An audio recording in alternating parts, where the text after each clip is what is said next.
Hey everyone, I'm your author June. Before we get started, I really would appreciate it if everyone could hit the subscribe button.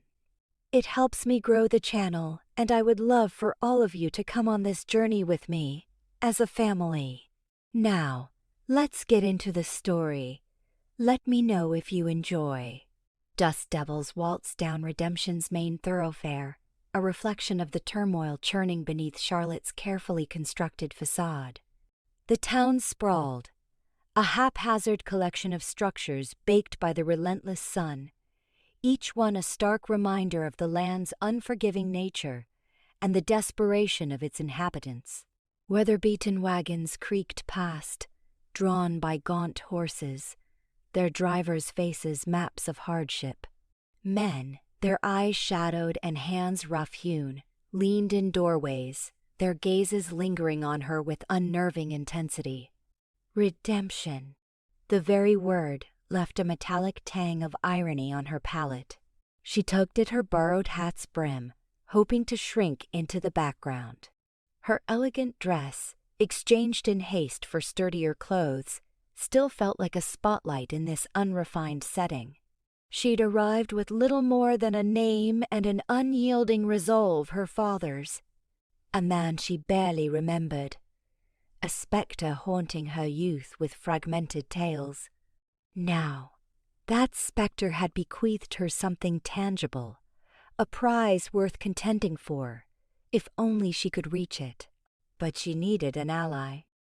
A native, unafraid of the terrain's grit. Someone like Griff McCallister. The Last Chance Saloon, its moniker a grim jest, was a shadowy recess saturated with the odors of flat beer, body odor, and despair. Smoke hung heavy, blurring lines and fostering an atmosphere of edgy unease. A pianist in the corner hammered out a dirge, a somber counterpoint to the boisterous laughter and drunken squabbles erupting sporadically. Charlotte surveyed the space, her vision acclimating to the gloom. There, silhouetted in the back, nursing a glass of amber liquid, sat a man who appeared to have grappled with the desert's wrath and, though scarred, survived. Griff McCallister. He was a paradox. A figure sculpted from granite, yet weighed down by a palpable sorrow. His visage was an atlas of hard times, scored with deep furrows that told tales of battles waged and burdens borne. A pale scar sliced through his left eyebrow, a permanent brand of a history she could only imagine.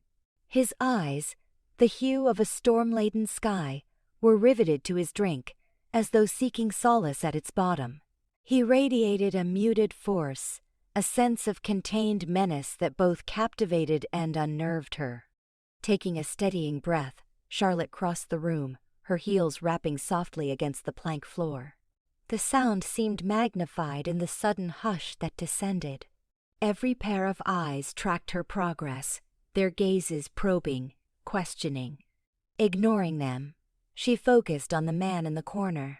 He didn't acknowledge her until she stood directly before him. "Mr. M.C. Callister?" she inquired, her voice surprisingly firm despite the nervous flutter in her stomach. He finally raised his gaze, his eyes sweeping over her with a slow, methodical appraisal that raised goosebumps on her skin. No warmth softened his expression, only a detached, critical assessment. "That's the handle," he rumbled, his voice a low timbre. "And you are?" "Charlotte Monroe," she responded, offering her hand. He ignored the gesture. "Don't ring any bells," he said, dismissing her with a brusque nod. "What's your business?" "I require your assistance," she said, undeterred by his gruffness. "I seek a guide." He snorted, the sound laced with more cynicism than humor. "Guide you where? Back to some silk-sheeted existence you slithered out of?" "No," she retorted, her tone hardening. "I need someone to guide me to my inheritance." His eyes narrowed, a flicker of something inscrutable crossing his features. Inheritance, eh? What makes you figure I'm your man? I've heard you're the sharpest scout around, she said, meeting his gaze squarely. And I'm prepared to compensate you handsomely for your knowledge. He leaned back, studying her with renewed interest. Handsomely how? Enough to drastically alter your trajectory, she said, producing a small pouch from her pocket. She opened it, revealing a cluster of gold coins that winked in the dim light. A ripple of whispers spread through the saloon. He remained impassive, his expression guarded. There's more where that came from, she added, her voice lowered. Considerably more. He swirled the whiskey in his glass, his focus never leaving her. What sort of inheritance are we talking about? My father left me a claim, she said. A gold mine, secreted away in the hills. He raised an eyebrow. A gold mine? And you think it's just waiting for you to sashay in and take possession? I anticipate challenges, she said. That's why I need you. Someone familiar with this terrain. Someone who can shield me. Shield you from what? He queried, his voice edged with skepticism. From anyone who might try to seize what's mine, she said, her gaze sweeping the room. There are those who know of the claim, people who'd stop at nothing to get it. He took a measured sip of his whiskey, his eyes locked on hers. And what makes you think you can trust me? I don't, she admitted, surprising him with her candor. But I'm willing to gamble. I have little recourse. He studied her for a long moment, his expression indecipherable. She could sense his mind at work, weighing the potential rewards against the risks. She held her breath, awaiting his verdict. What's the hook? He finally asked, his voice low and wary. There's always a catch. The claim is situated in Apache territory, she said. And there are rumors of brigands operating in the locale. He nodded slowly, as if confirming a suspicion. Anything else? She hesitated, then opted to divulge the full truth. My father, he was not a man of universal popularity. He accrued enemies. I suspect some may be seeking me. A dry chuckle escaped him. So, you're telling me I'd be risking my neck to help some pampered lady find a gold mine in hostile territory, while evading outlaws and your daddy's grudges? What's in it for me, beyond some glittering trinkets? A chance at reinvention, she said, meeting his gaze unflinchingly. An opportunity to begin anew, to put your expertise toward something worthwhile. He visibly flinched, as if struck. The word lingered between them, heavy with tacit meaning. He scrutinized her, his eyes searching for her true motives. Reinvention, he repeated, the word sounding unfamiliar on his tongue. You think I crave reinvention? Isn't that a universal desire? She asked gently. He averted his gaze, his attention drawn to the smoky haze permeating the saloon. The piano player continued his somber melody, its notes echoing in the silence. He appeared lost in contemplation, grappling with a decision that could alter the trajectory of his life. Finally, he met her gaze once more, his eyes hardened with resolve. All right, city girl, he conceded. I'll escort you to your gold mine, but you listen closely. You do precisely as I instruct, when I instruct it. And no questions. Understood? Understood, she said, relief flooding her. He rose, his imposing stature dwarfing her. We ride at dawn, he said. Be prepared. He drained the rest of his whiskey and turned to leave. Mr. McCallister, she called after him. He paused, turning back to face her. "What?" "Thank you," she said, her voice genuine. He fixed her with a long, unreadable stare. Then, without a word, he turned and strode out of the saloon, vanishing into the darkness. Charlotte watched him depart, a mingling of anticipation and apprehension swirling within her. She had secured a protector, but she had also struck a bargain with a man as perilous as the land he knew so intimately. She could only hope she hadn't erred. Terms of trust. Griff remained slumped in his chair, its aged timbers groaning beneath his weight, his gaze unwavering on Charlotte. The lantern's glow played tricks on his face, etching deeper the testament of a life etched in sun and hardship. He coaxed the last of the whiskey around his glass, the amber spirit gleaming like trapped sunlight. Finally, his voice, roughened by wind and time, broke the silence. "You figure you can just saunter in here, toss a wad of cash at a man, and buy yourself a gold mine? Out there, Miss Monroe, paper doesn't amount to a hill of beans." He paused, letting the stark words settle like dust. "Out there, it's about staying alive. It's knowing who'll stab you in the back and when to draw steel. And loyalty? Scarce as water in July." Charlotte met his scrutiny head-on, her spine rigid. His bluntness, the thinly veiled scorn in his tone, didn't faze her. If anything, it seemed to galvanize her determination. "I'm quite aware of the stakes, Mr. McCallister. I wouldn't have sought someone of your particular skill set if I craved an easy stroll." Griff's chuckle was a brittle, mirthless sound. "My skill set, huh? And just what whispers have reached your delicate ears, Miss Monroe? Am I a sot? A murderer? Or just a man struggling to keep his head above the churning waters of this God-forsaken land?" "Perhaps a blend of all three," she parried, her voice even and unwavering. "But preeminently a man who knows this terrain, who understands its perils. That expertise is what I'm acquiring." He slammed the glass onto the table, the abrupt report causing her to startle almost imperceptibly. "Acquiring? You think this is some pleasure trip to Denver, little lady? This is Apache country. This is a place where men butcher each other for less than a glimmer of gold in your hair. You imagine your fancy frocks and city etiquette will shield you out there?" He let the image sink in. "Here's the layout.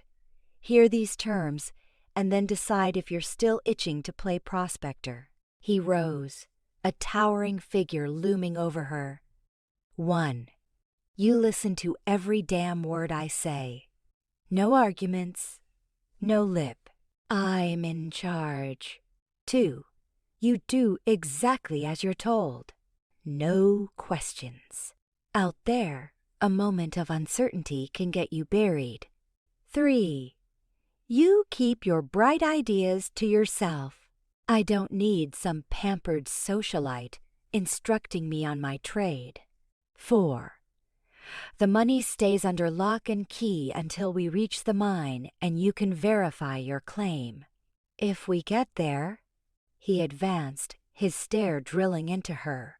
And 5, the big one. I am not your confidant. I am not your protector.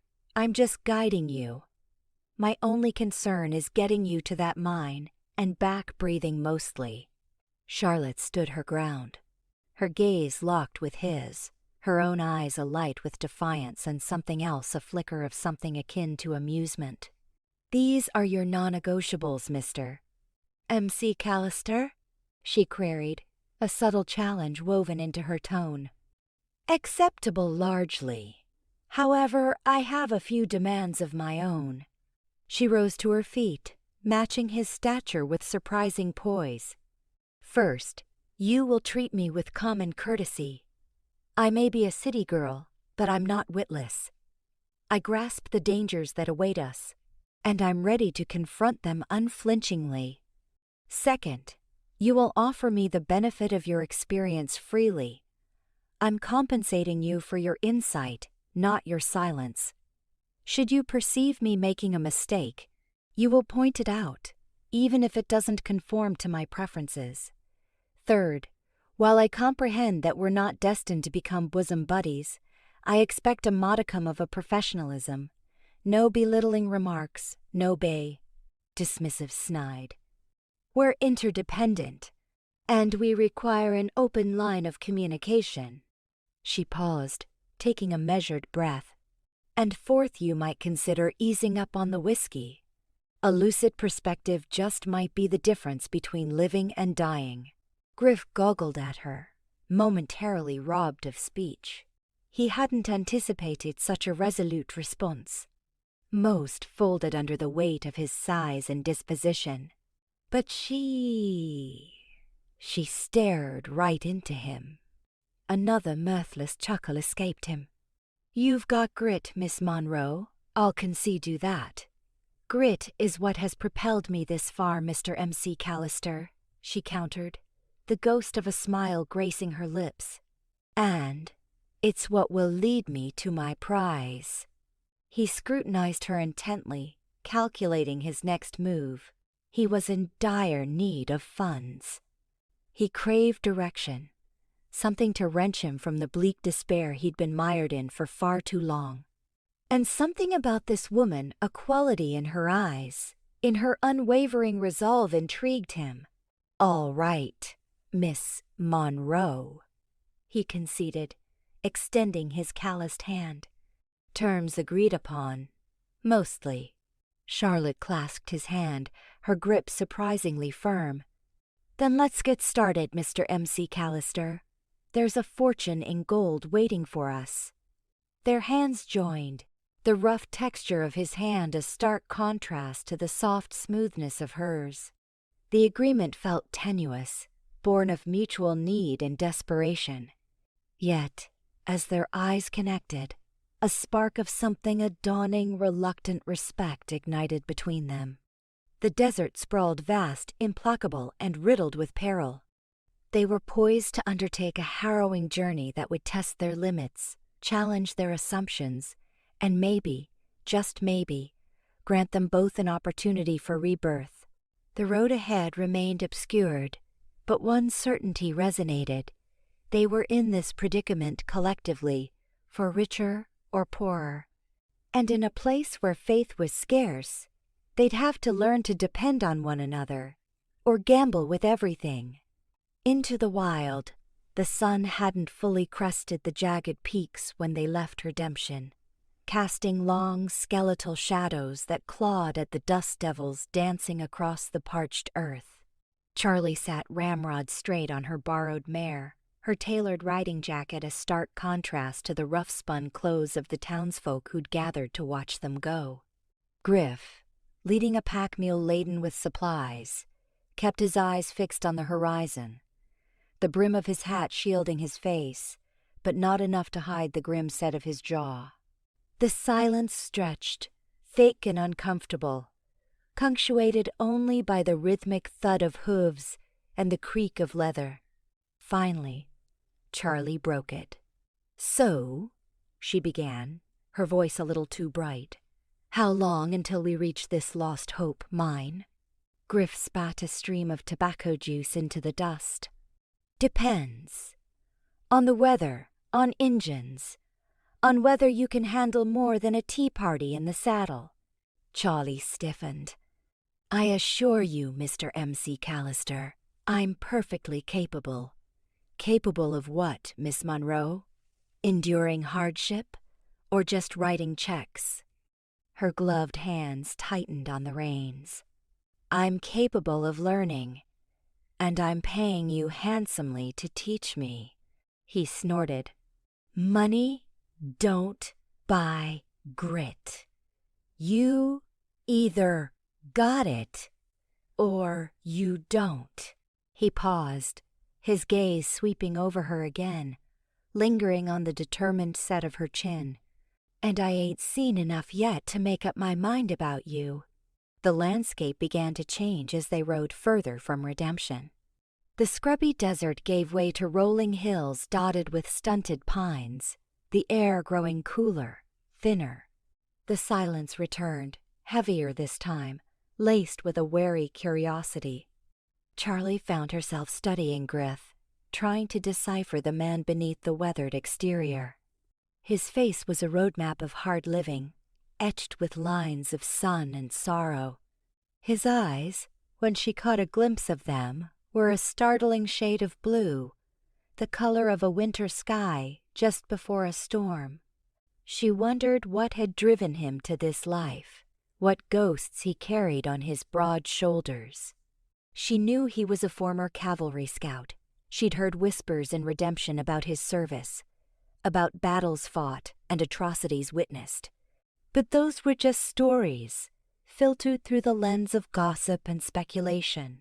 She wanted to know the truth, the man himself, even if that man was as prickly and unyielding as a cactus. "You were a scout," she said, breaking the silence again.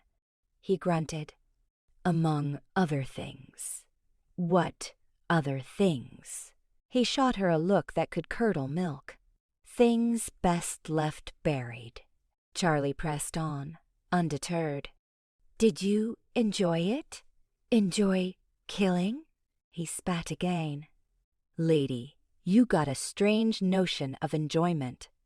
"I didn't mean it like that. I meant the adventure, the challenge."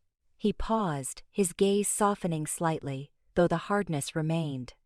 There was adventure, all right. More than any man should have to stomach. And challenge, well, let's just say it ain't a picnic dodging bullets and arrows.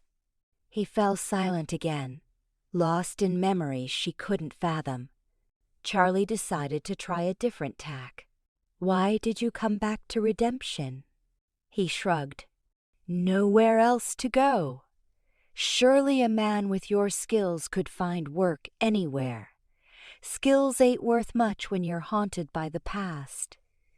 His words hung in the air, heavy with unspoken pain. Charlie felt a pang of sympathy, a flicker of understanding. She, too, knew what it was like to be haunted, to carry the weight of past mistakes. Perhaps that was why she'd been drawn to him, despite his gruff exterior. She saw a kindred spirit, a fellow traveler on the road to redemption, even if he didn't realize it yet. The sun climbed higher, beating down on them with relentless intensity. They rode in silence for several more hours, the only sound the whisper of the wind through the pines.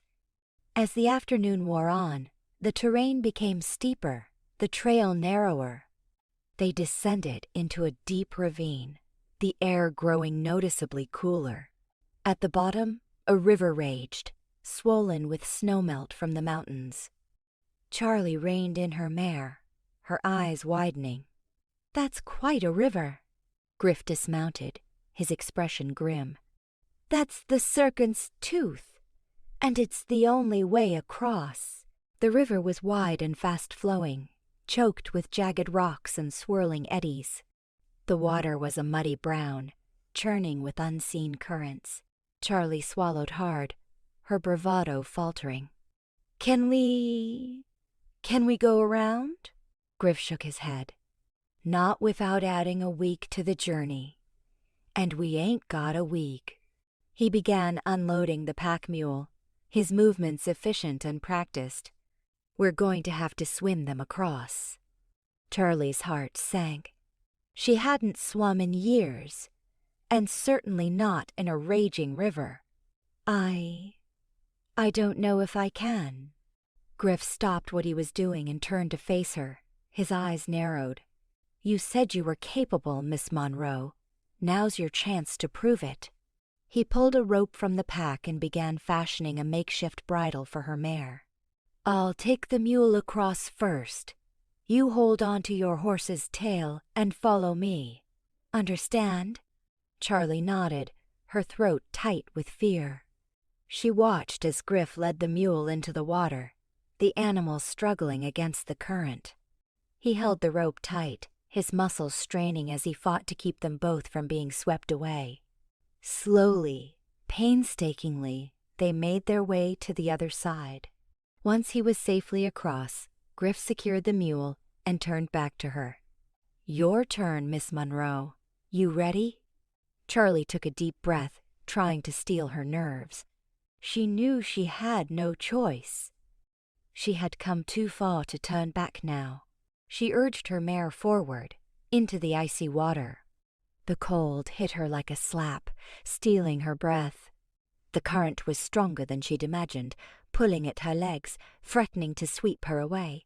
Her horse whinnied, its eyes wide with panic. Charlie clung to its tail, her knuckles white. Griff waded back into the water, reaching for her.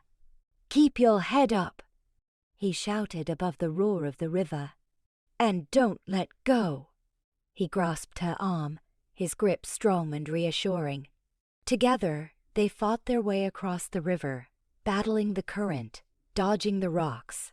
Charlie gasped for air, her lungs burning, her body numb with cold.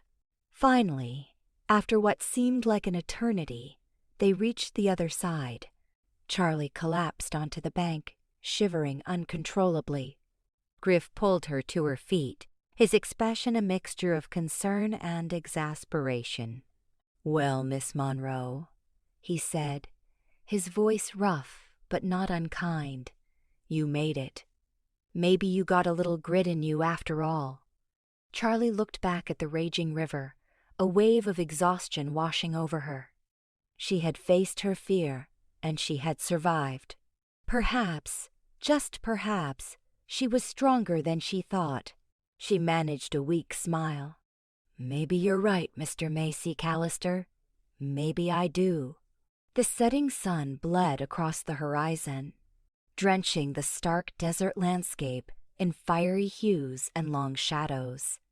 Griff narrowed his gaze, the encroaching dark offering little respite from the day's relentless glare.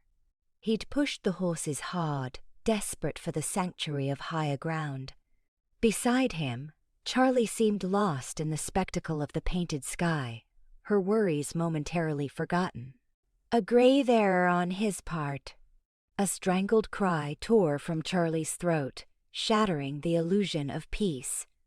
Then the air vibrated with the sharp report of gunfire. Instinct took over. Griff shoved Charlie from her saddle, simultaneously wrenching his rifle free. From behind a jumble of weathered rocks erupted a thunder of hooves as a band of riders coalesced, faces masked by bandanas, weapons catching the last slivers of light like hungry teeth. "Ambush!" Griff bellowed, the word swallowed by the sudden cacophony. He scrambled for cover behind a boulder, dragging Charlie down with him. Bullets whined past, one striking the rock a hair's breadth from her head, showering them with stony fragments. She recoiled, terror stark in her eyes. "Stay low!" Griff barked, his voice rough with urgency. He raised his rifle, firing with a steady hand that belied the frantic drumbeat in his chest. 2 riders fell, their bodies slumping from their mounts like discarded puppets. But they were outnumbered, the air thick with danger. "Who are they?" Charlie shrieked, her voice trembling. "Doesn't matter," Griff grunted, already reloading. "Just survive." He knew exactly who they were, not some opportunistic thieves. These men were disciplined, merciless, and they were after something specific. The fusillade intensified. Griff risked a peek. The attackers were closing the distance, flanking them. He needed a distraction, a sliver of time. He flung a handful of grit towards the riders on the left. The briefest hesitation allowed him to aim, and another attacker bit the dust. "We have to move!" Griff yelled, seizing Charlie's arm. "Now!" He hauled her towards a narrow fissure in the rocks, a desperate gamble for temporary refuge. They squeezed through the opening, bullets buzzing around them like angry hornets. The crevice opened into a cramped space, barely larger than a coffin. The rock walls offered meager protection, but they were cornered. Suddenly, a voice, resonant and cruel, sliced through the noise. "MC Callister, Monroe, we know you're in there. Come out with your hands raised, and maybe the girl gets to breathe another day." Griff recognized the voice. Silas. An old wound, a viper he'd crossed long ago. A man renowned for his cruelty and insatiable greed. "Don't listen to him," Griff hissed, his grip tightening on his rifle. "He'll kill us both." "Silas?" Charlie whispered, her face drained of color. "Who is he?" Before Griff could respond, Silas spoke, the menace palpable. "We know about the map, Charlie. The map your dear old daddy left you. Don't play dumb. We know it's real, and we want it." Charlie gasped, disbelief etched on her features. "The map? How?" Griff cursed silently. He should have foreseen it. It wasn't just about the mine. It was the legend. It always came down to the treasure. "You're wasting your time, Silas," Griff shouted back. "She doesn't have the map." "Liar!" Silas roared. "We know she does. We saw the correspondence your father sent. Hand it over, or we'll tear you apart, limb by limb." A chill permeated Griff's resolve. They knew too much. Someone had betrayed them. But who? He glanced at Charlie. Her expression was a tableau of confusion and terror. She was genuinely ignorant of any map. Her father had concealed it, even from her. "I don't know what you're talking about," Charlie cried, her voice laced with desperation. "I don't have any map." Silas's laughter, a grating, ugly sound, reverberated through the rocks. "Then you're expendable. Finish them." The gunfire erupted anew, its intensity doubled. Bullets hammered the rocks, peppering them with stinging fragments. Griff knew their position was untenable. Trapped, outmatched, and outgunned. He met Charlie's gaze, her eyes pleading. He'd sworn to protect her, and he was failing miserably. He had underestimated the stakes, the avarice, the sheer depravity of his opponents. "I'm sorry," he murmured, regret heavy in his voice. "I should have realized." "Realized what?" Charlie asked, her voice a thread against the violence. "That this was about more than just a claim," Griff said, his eyes riveted on the crevice entrance. "That it was about a fortune that men would gladly kill for." He inhaled deeply, bracing himself. He would fight to the bitter end. A shield against the storm for Charlie. He owed her that much. "Get ready," he said, his voice a low growl. "It's about to get much worse." He raised his rifle, his finger caressing the trigger. Shadows deepened, and the desert wind keened, a mournful prelude to what was to come. The ambush at sundown was merely the opening act. Scars and secrets the campfire hissed, sparks battling the encroaching gloom. Charlie crouched beside Griff, her hand poised above the laceration marring his arm. The bullet's kiss had been superficial, yet the wound pulsed, crimson welling freely. He leaned heavily against the rough stone, his expression etched with fatigue. The worry lines around his eyes deepened. "Just try to relax," she murmured, her voice a mere breath against the backdrop of crackling timber. Ripping strips from a fresh piece of linen, her movements belied a practiced efficiency. He followed her actions, his gaze intense, inscrutable. A silent current ran between them, acknowledging the peril they'd skirted, and the greater threats yet to come. He winced as she cleansed the wound with a moistened cloth. "Easy, Nightingale," he rasped, a faint smile gracing his features. "My apologies," she whispered, a blush rising on her cheeks. Merely assisting. She completed the cleansing, then began to secure the makeshift bandage. Her knuckles grazed his bicep, sending a tremor through him he fought to subdue. The mingled aromas of sage and wood smoke clung to her, an earthy perfume that resurrected a dormant ember within him. "Much obliged," he said, his tone gravelly. "For playing medic?" She nodded the bandage, meeting his stare. "You'd have returned a favor." "Perhaps," he conceded, his eyes probing hers. "Though I doubt anyone ever has." The admission lingered, stark and unexpected. She glimpsed a chink in his armor, a flash of the anguish he normally guarded so fiercely. Her gaze drifted away, feigning preoccupation with the remaining cloth.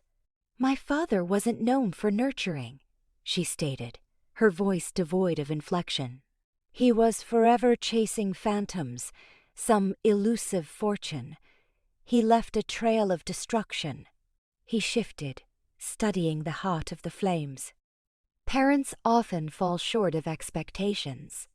"True," she agreed. "He exiled me to boarding school at 7, claimed it was for my benefit, afforded me opportunities he lacked, but all I felt was abandoned." Her voice faltered on that final word. He reached out, his hand enveloping hers. His touch was firm, weathered, yet surprisingly tender. "He bequeathed you this mine, though, didn't he? Seems he gave you a thought after all." She withdrew her hand, her expression hardening. "A mine everyone covets, a mine transformed into a potential tomb." "Perhaps he foresaw this," Griff said quietly. "Perhaps it's a trial by fire." "Testing me?" she scoffed. "That's precisely the kind of thing he'd orchestrate, gauging whether his little girl could thrive in his cutthroat arena." He scrutinized her, his gaze unwavering. "And can you?" She met his challenge head-on. "I'm far tougher than I appear." The silence stretched, punctuated only by the campfire's sporadic reports. He detected the resolve in her gaze, the steel beneath the veneer of privilege. He understood then that she was more than a cosseted heiress. She was a survivor, a kindred spirit. He sighed, sinking back against the rock. "I witnessed horrors during the conflict," he said, his voice distant. "Sights no soul should endure. I lost valued comrades, men I held as brothers. I lost the woman I intended to marry." He broke off, his jaw clenching. He hadn't uttered Sarah's name in years. The echo of her face, her laughter, still resonated with sharp, insistent pain. Charlie waited patiently, sensing the breadth of his sorrow. "What transpired?" she inquired gently. He shook his head, his eyes sealed shut. "It's irrelevant. It happened long ago." "It matters to you," she pressed softly. "And if it weighs on you, it matters to me." He opened his eyes, surprised by her empathy. He hadn't anticipated her concern. He hadn't expected anyone to care, not anymore. "She was a nurse," he said, his voice raspy. "At a field hospital. We planned to marry once the war concluded." He paused, swallowing hard. The vision of Sarah, still and lifeless amidst the bedlam, seared his memory. "There was a bombardment," he continued, his voice almost inaudible. "The hospital sustained a direct hit. She didn't survive." He lapsed into silence, lost in the phantom of a future denied. Charlie reached out, her grip on his hand firm and reassuring. He met her gaze, her eyes brimming with compassion, and felt a flicker of hope ignite within him, a tentative spark in the inky void.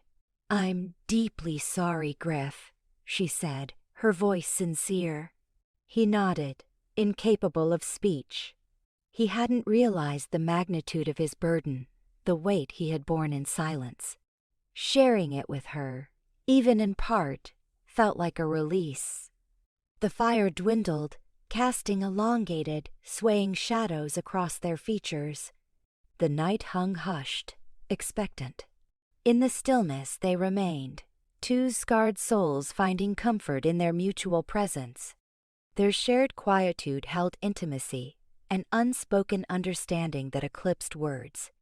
Griff observed Charlie as she stared into the embers, perceiving not the spoiled heiress of his initial assessment, but a woman possessing unexpected depth and resilience. He wondered if he felt affection stirring within him, a sensation he hadn't permitted himself in an eternity. He suppressed the thought. Affection was a luxury he could ill afford. Not now. Never. "We ought to rest," he said, shattering the quiet. "Tomorrow promises a demanding day." Charlie nodded, releasing his hand. She rose, stretching her taut muscles. The firelight played upon her hair, transforming it into molten gold. "Good night, Griff," she murmured. "Good night, Charlie," he replied, watching her retreat to her bedroll. He lay back against the rock, gazing up at the canopy of stars. The night teemed with infinite prospects, infinite dangers. He closed his eyes, attempting to block out the clamor, the recollections, the anxieties. But they surged around him, unyielding and insistent. He knew he couldn't shield her from everything, but he would expend every ounce of his strength to safeguard her. He owed her that much. And perhaps, just perhaps, he owed himself a chance at absolution.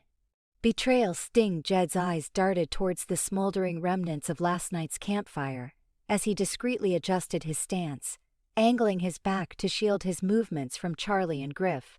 He fidgeted with the worn leather pouch tied to his belt, its contents, a prearranged signal, polished shards of mirror glinting in the sunlight, ready to betray their position.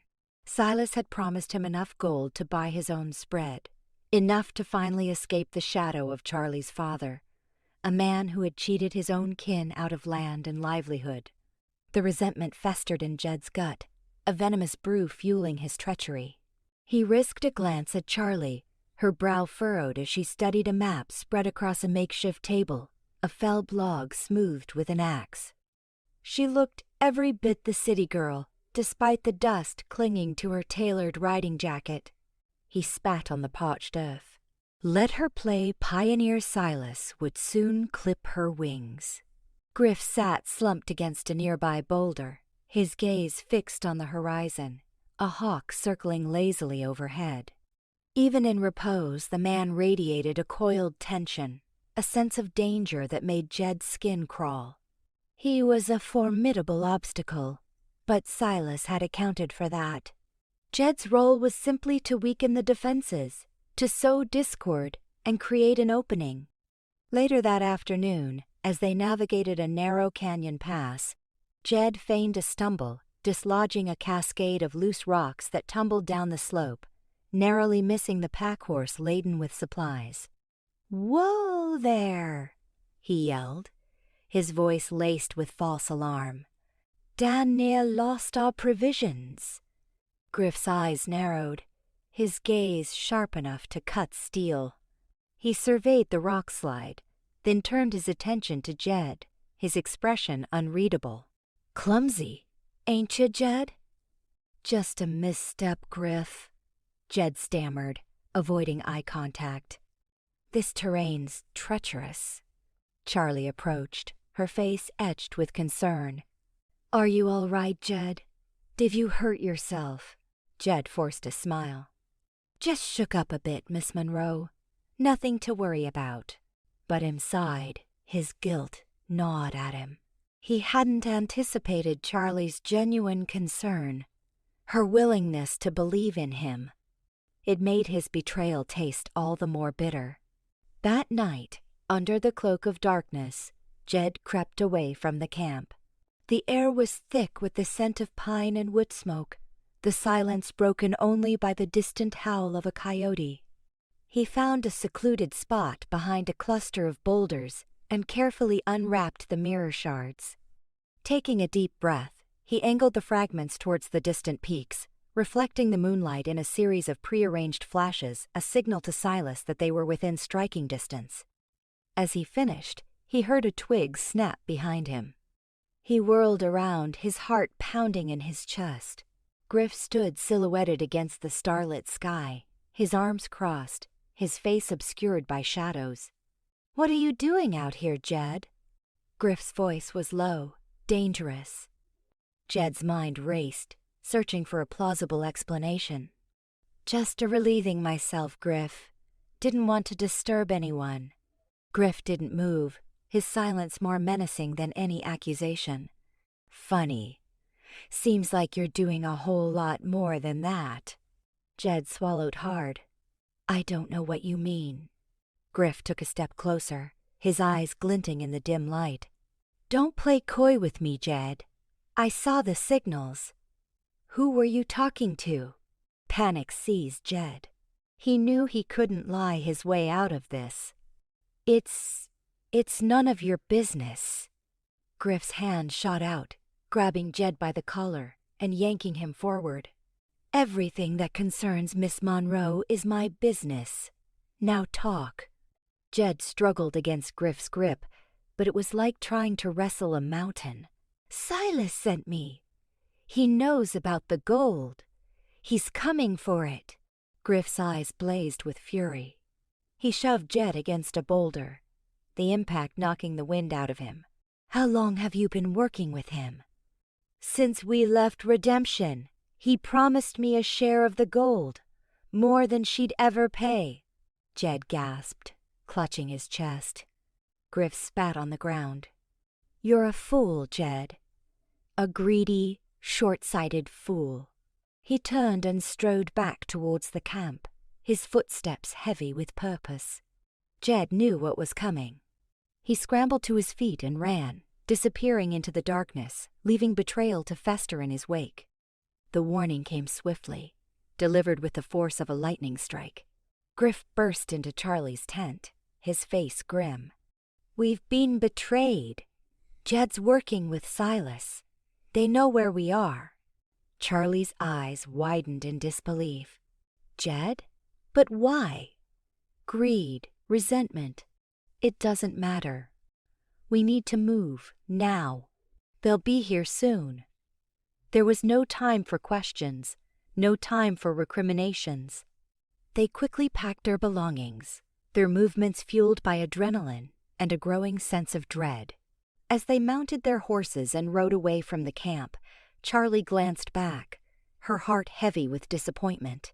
She had trusted Jed, had seen him as a valuable member of their team. Now, that trust lay shattered, replaced by the bitter taste of betrayal. As they rode, Griff explained what he'd seen. He was signaling with a mirror. "Silas will be here by morning. Where do we go?" Charlie asked, her voice tight with anxiety.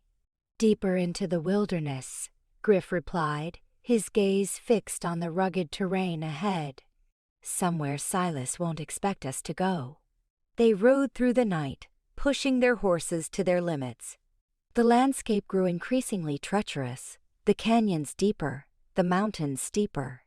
As dawn approached, they found a hidden cave nestled high in the cliffs, a natural fortress offering a temporary refuge. Exhausted and disheartened, they dismounted and began to secure the cave, gathering firewood and setting up a makeshift camp. Charlie sat huddled near the entrance, her mind reeling from the events of the past few hours. "Why would he do it, Griff?" she asked, her voice barely a whisper. "I don't understand." Griff sat beside her, his expression softening. "Some people are driven by greed, Charlie. Others by revenge. Jed was a combination of both. Your father wronged him, and Silas offered him a way to settle the score." Charlie shook her head, her eyes filled with pain. My father, he's the root of all this, isn't he? Griff placed a hand on her shoulder, his touch surprisingly gentle. Don't blame yourself, Charlie. You can't be held responsible for the actions of others. What matters is what you do now. She looked up at him, her eyes searching his. What do we do, Griff? Silas is going to keep coming after us, isn't he? Yes, Griff replied, his voice resolute. But we'll be ready for him. We'll use his betrayal to our advantage. He thinks he knows where we're going, but we'll lead him on a wild goose chase. We'll make him regret ever crossing us. As the sun climbed higher in the sky, casting long shadows across the rugged landscape, Charlie and Griff prepared for the inevitable confrontation. They were outnumbered, outgunned, and betrayed, but they were not broken. They had each other, and they had a burning determination to survive.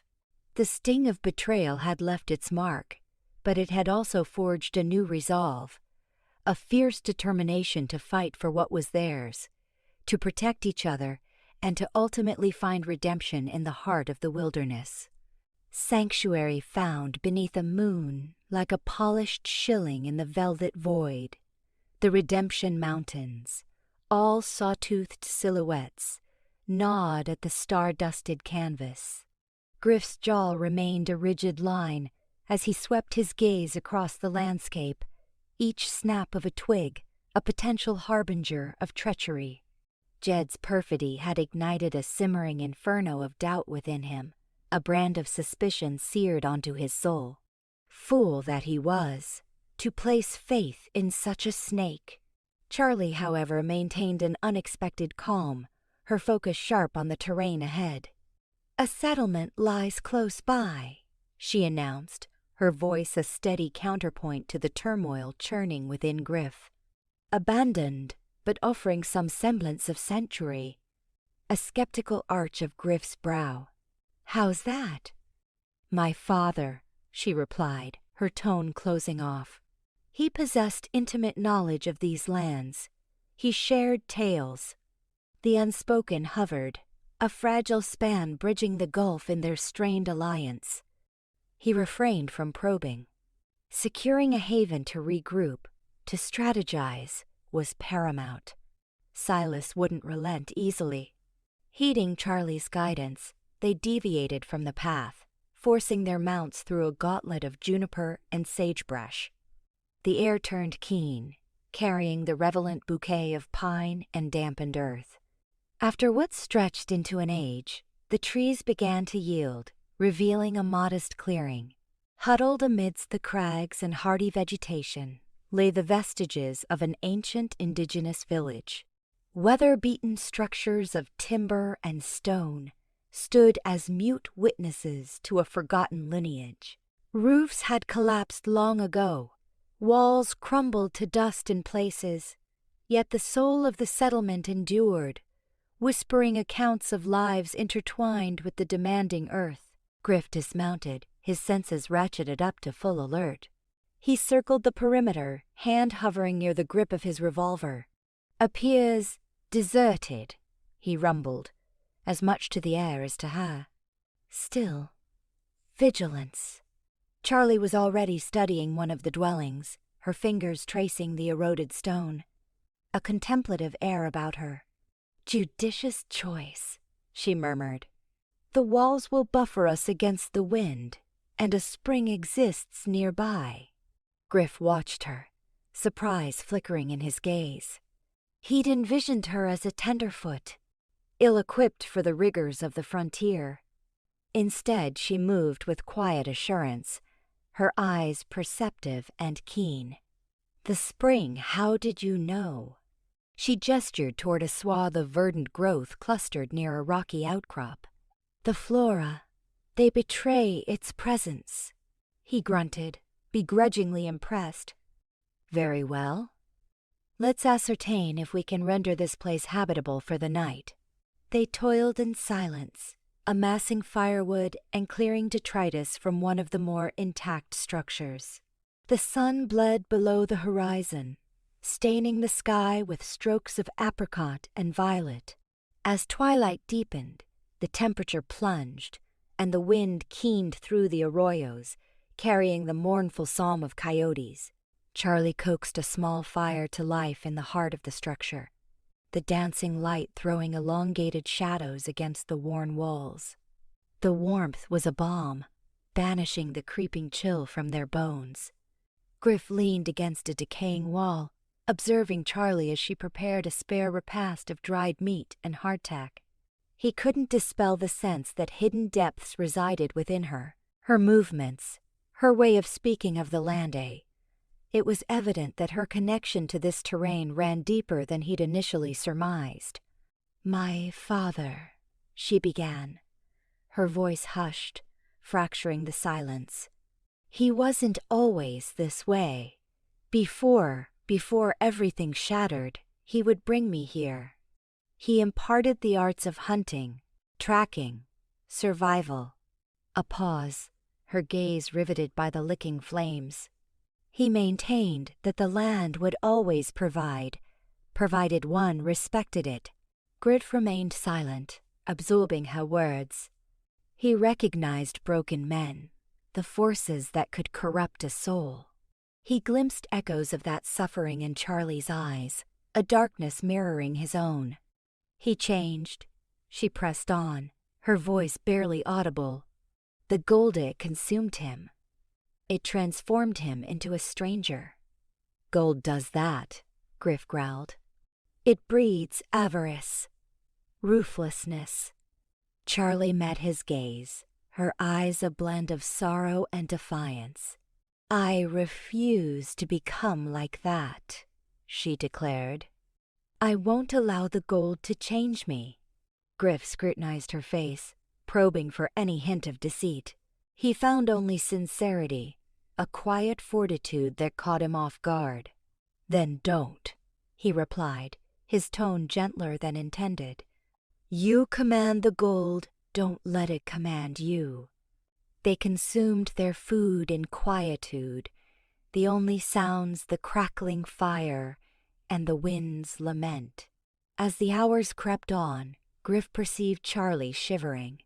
He delved into his saddlebag and retrieved a time-worn woolen blanket, extending it to her. "Here," he offered.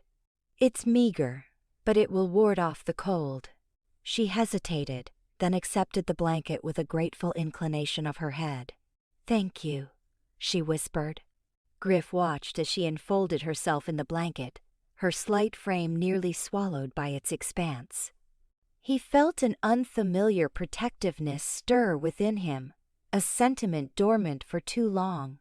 He settled in for the night, his back braced against the wall, his revolver within easy reach.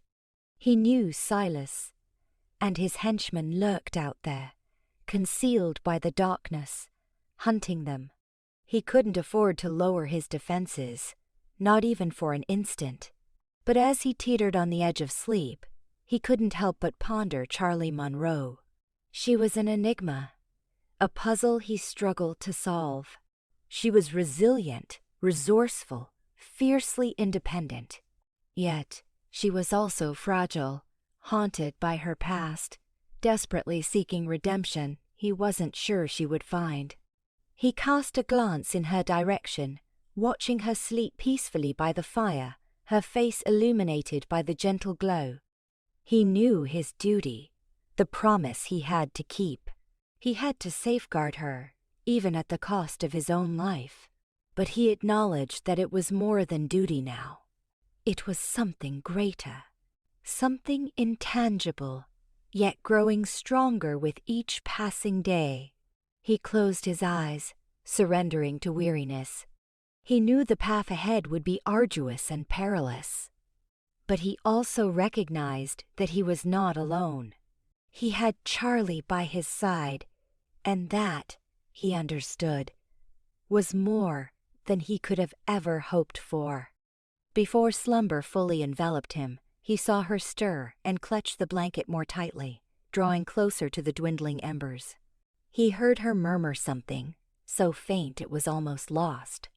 "Thank you, Father," she breathed. It was a prayer, a memory, a source of sorrow. And in that instant, Griff understood that the gold represented but one treasure they sought in this forsaken territory. They were both searching for something lost, something shattered, hoping to recover a fragment of themselves in the ruins. And perhaps, just perhaps, they would find it together. Starlit confessions the fire had dwindled to a soft glow, its dying light painting elongated shadows across the dilapidated adobe walls of the ghost town. A lonesome desert zephyr drifted through the vacant window frames, carrying the earthy fragrance of sage and sand. A short distance from Griff, Charlie leaned against a crumbling wall, her gaze lost in the boundless expanse of the starry firmament. Each distant twinkle seemed a miniature universe, holding untold stories of lives lived and lost in this harsh terrain. Griff observed her from across the embers, the harsh lines on his face softening in the gloom. He recognized the quietude soul grappling with burdens far exceeding its own. "Penny for your thoughts," he rumbled, his voice raspy. Charlie didn't stir. "Just thinking about my father," she murmured. "He used to spin tales about those stars, claimed each one was a wandering spirit, searching for home."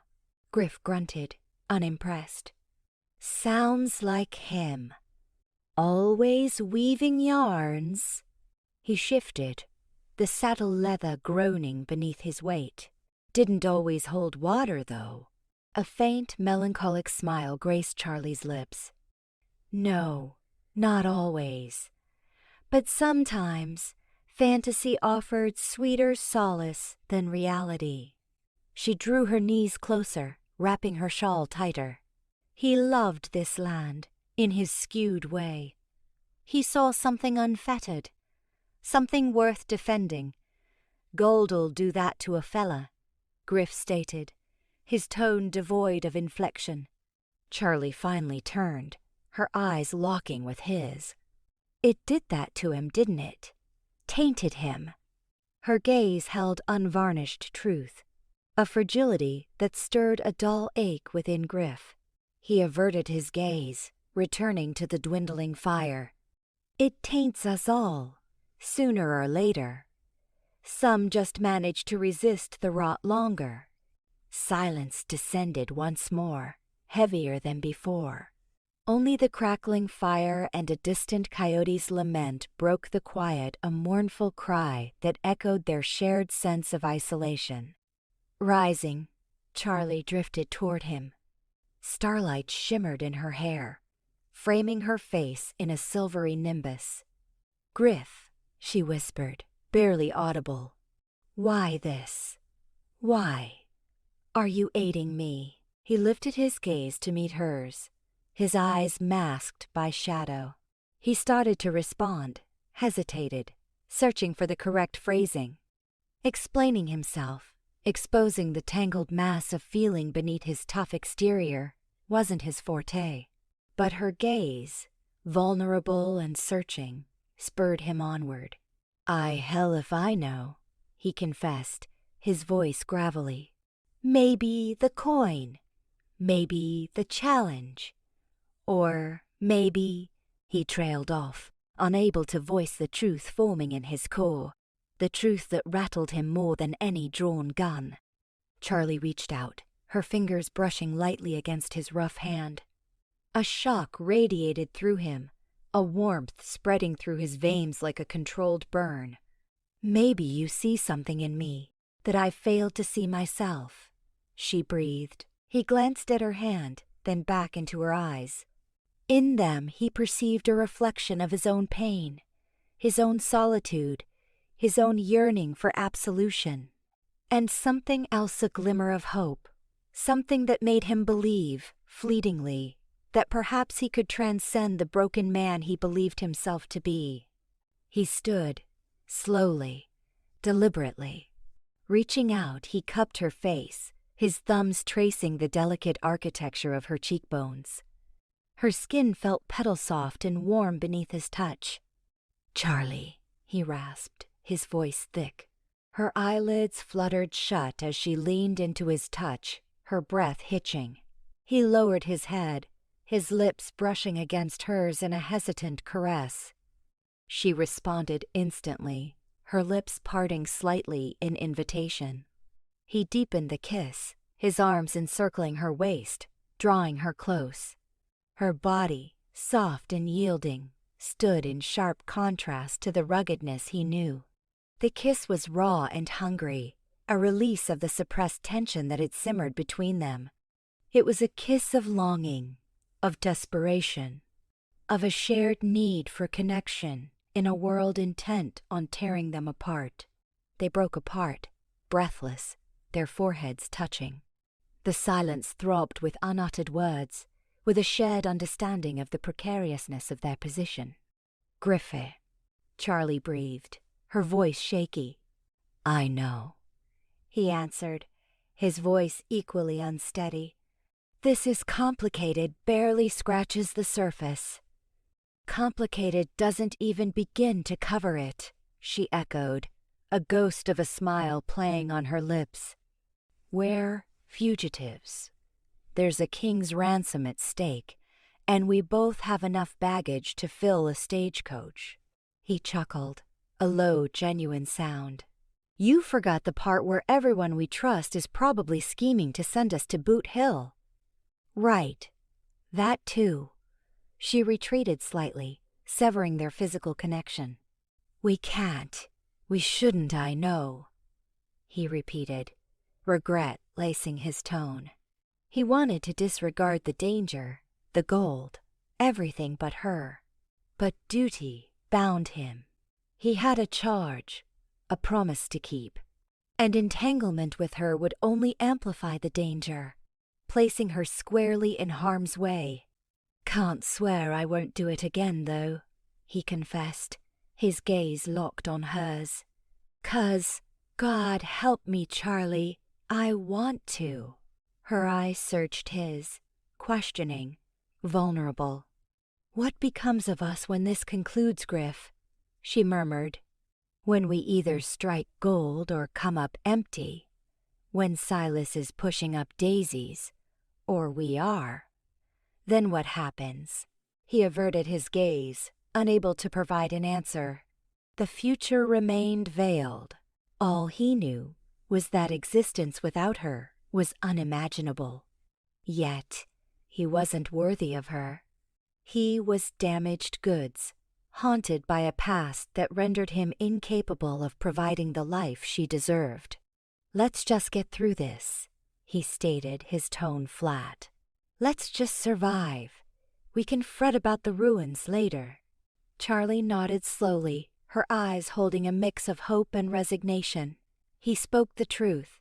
Their focus needed to remain on the present, on the impending danger that loomed. Yet, a shift had occurred between them, a force that couldn't be ignored. A seed had been sown, a seed of hope, of connection, of something resembling love, and regardless of what transpired, their lives would never be the same again. They stood in silence, the vast desert sky looming overhead.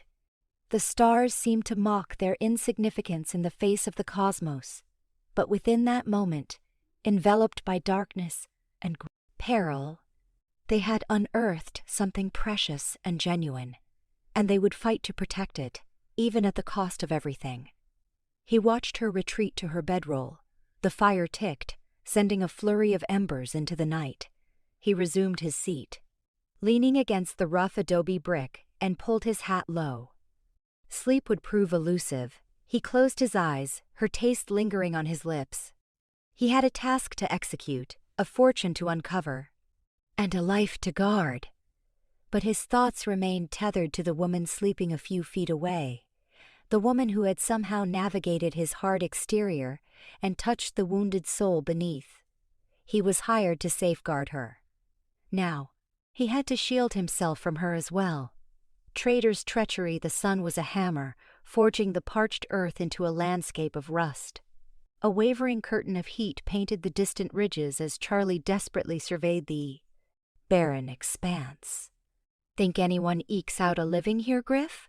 she wondered, swiping at the perspiration trickling down her temple. Griff's gaze, unwavering as the horizon itself, sharpened. "Folk cling to existence like thorns to a bush.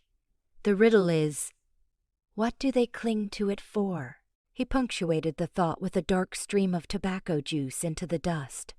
"And how far are they willing to go to maintain it?" Hours crawled by before a distant sparkle sunlight kissing polished metal heralded the approach of a caravan.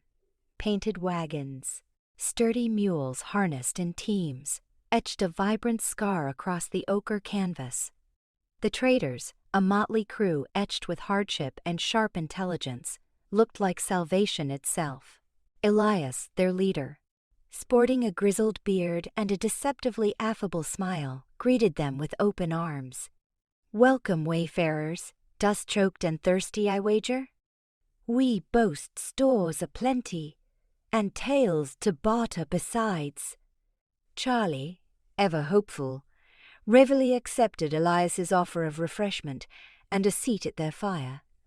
Griff, however, stood apart, his eyes like flint, absorbing every nuance the overeager smiles, the instinctive tightening of hands around weapon hilts, the furtive glances flickering between them.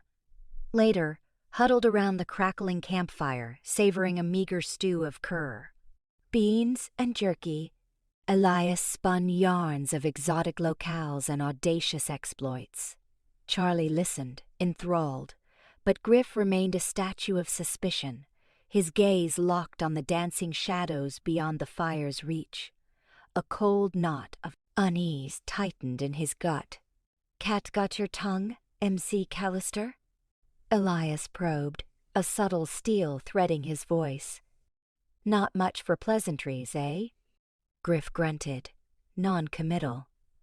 "I prefer to observe. You learn more that way. And what lessons have you gleaned this eve?" Elias persisted, his eyes gleaming like polished obsidian in the firelight. "That some mouths flap too freely," Griff countered, his voice a low rumble. He caught a fleeting flicker of irritation on Elias's face, confirming his darkest premonitions. As Charlie slumbered, lulled by exhaustion, Griff stood sentinel, his rifle cradled across his knees. He couldn't shake the feeling of being watched, of the trader's hospitality being a carefully constructed illusion. He moved silently through the sleeping camp, inspecting the wagons, straining for any telltale sound. He found it near the rear, where two of the traders huddled in conspiratorial whispers. The words were indistinct, but the urgency in their tones sent a chill down his spine. He edged closer, his hand instinctively finding the comforting grip of his knife. "Silas will be most pleased," one breathed. "They're heading right into Canyon Gulch." Silas. The name detonated in Griff's mind like a landmine. He knew with chilling certainty that his instincts had been spot on. These were no mere merchants. They were Silas's hounds, herding them into a deadly ambush. He materialized from the darkness, leveling his rifle. "Sounds like you two have said your piece." The traders whirled, their eyes widening in panic. "McCallister," one stammered, his voice cracking. We were just discussing the trail." "Spare me the charade," Griff said, his voice a glacial wind. "I heard you. You're in Silas's employ." They exchanged furtive, terrified glances. "We don't know what you're talking about," one whimpered, his voice a thin thread. "Don't insult my ka." "Intelligence," Griff spat. "I know Silas is after the gold, and I know you're leading him to it." "Lower the rifle, McCallister," Elias commanded, stepping out of the shadows, a pistol steady in his hand. "This doesn't have to get messy." "It already is," Griff retorted, his grip tightening on the rifle. He was outnumbered, but defiance burned in his gaze. "Tell Silas he can have the gold. Just let the woman walk away." Elias's laugh was a dry, rasping sound. "You think Silas gives a damn about trinkets? He wants the woman. She's the linchpin to something far more lucrative. I won't let you take her," Griff declared, his voice unwavering. He fought not just for Charlie's survival, but for a sliver of redemption, to prove he wasn't the jaded shell he believed himself to be. "Then you'll draw your last breath trying," Elias hissed, raising his pistol. Tension hung thick in the air, punctuated only by the chirping of crickets and the mournful cry of a distant coyote. Griff knew this was the crucible. He had to act, to shield Charlie, even at the cost of his own life. "Charlie, get behind me," he roared, his gaze burning into Elias. Startled from sleep, Charlie scrambled to her feet, her eyes wide with alarm. Trust etched on her face, she didn't hesitate, seeking shelter behind him, her hand instinctively reaching for the small pistol concealed in her boot. "Last chance, MC Callister," Elias sneered, his voice dripping venom. "Step aside, and I might consider sparing you." Griff spat on the parched earth. "I don't negotiate with vipers." Elias's face hardened into a mask of malice. "Then prepare to meet your maker." He unleashed a shot that reverberated across the camp, followed by the answering roar of Griff's rifle. The maelstrom was unleashed.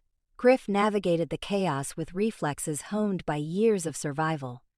He dove behind a wagon, using it as a bulwark, returning fire as the traitors materialized from the gloom. Charlie, inexperienced but resolute, met the onslaught, her pistol spitting defiance, holding the traitors at bay. The fight was a blur of motion and sound, the air acrid with gunpowder and stained with cries of agony. Griff knew their position was untenable. They were hopelessly outnumbered and outgunned. But surrender wasn't an option. He saw a fissure in the chaos and exploited it. Charging towards Elias, his knife a silver flash in the moonlight. He tackled Elias, catching him off guard, sending him sprawling. He straddled him, the cold steel of his knife kissing Elias's throat. "Call them off," Griff snarled, his voice a pressure cooker. "Tell them to let us go." Elias fought against his restraint, his eyes wide with primal fear. I can't," he gasped. "Silas, he'll make me a gruesome example." "Then you're some example." "Already a dead man," Griff stated, his voice devoid of emotion. He increased the pressure on the blade. All right," Elias choked out. "I'll command them. Just spare me." Griff eased the pressure, but his vigilance remained absolute. "Say it now." His voice trembling, Elias bellowed at his men, ordering them to cease fire. The barrage slackened, the silence now punctuated by the moans of the injured and dying. "Let us vanish," Griff demanded, his eyes sweeping the maar. "Camp, alert for treachery. Provide horses and sustenance, and we'll disappear from your miserable existence." Elias, pale and bruised, nodded weakly. "Take anything you require. Just be gone." Griff released him and assisted Charlie onto one of the horses. He swung into the saddle on another, his rifle poised, his senses on high alert. "Don't pursue," he warned, his voice a promise of retribution. "Or you'll rue the day you crossed us." He spurred his horse, and they plunged into the concealing darkness, leaving the carnage and deceit behind them. As they thundered away, Charlie turned to Griff, her eyes brimming with gratitude and a shadow of concern. "Thank you, Griff," she whispered, her voice shaky. "You kept me alive."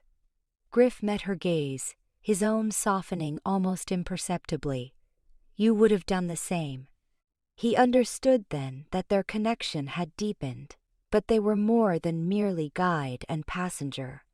They were partners, survivors, forged together in the fires of shared peril and a burgeoning bond of trust.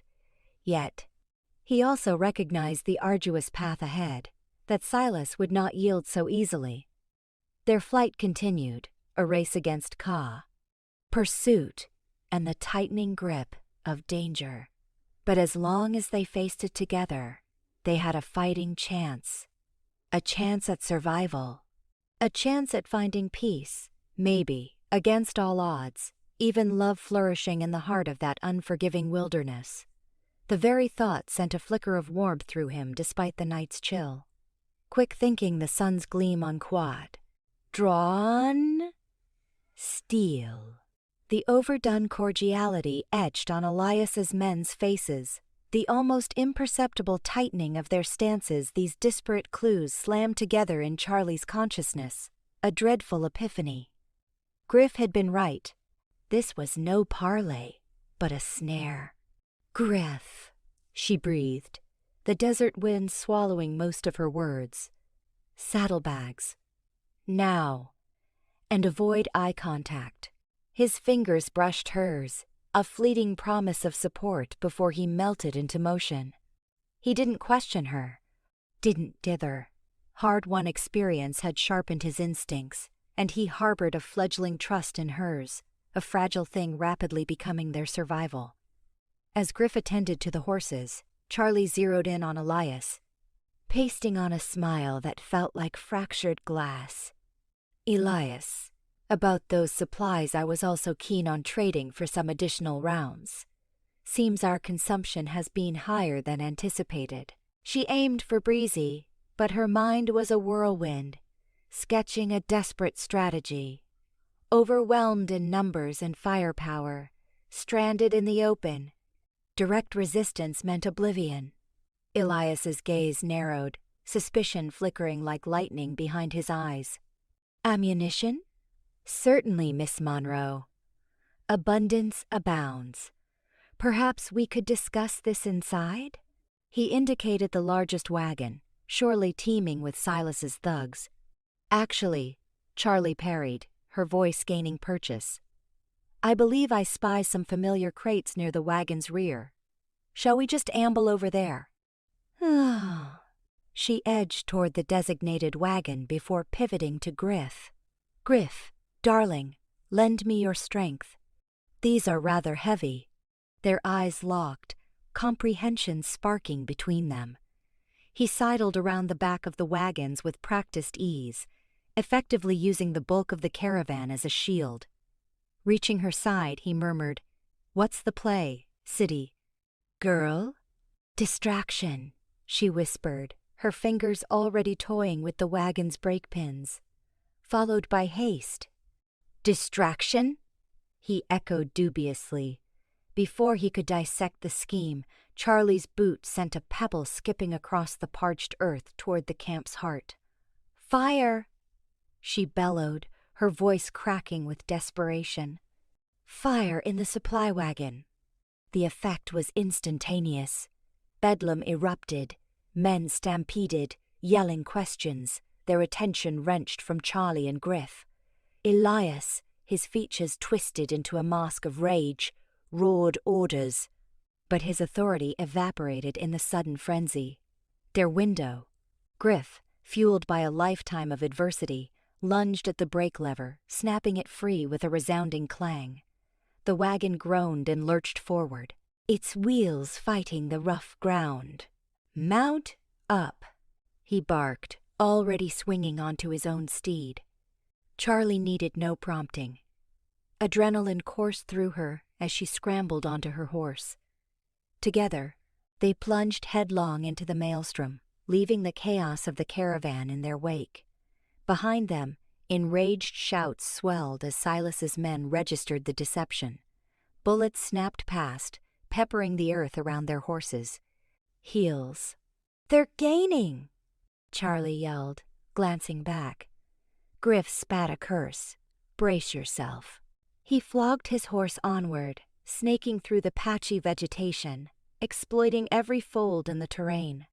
They rode as if pursued by demons, the pitiless sun hammering down, the echoes of pursuit gnawing at their heels.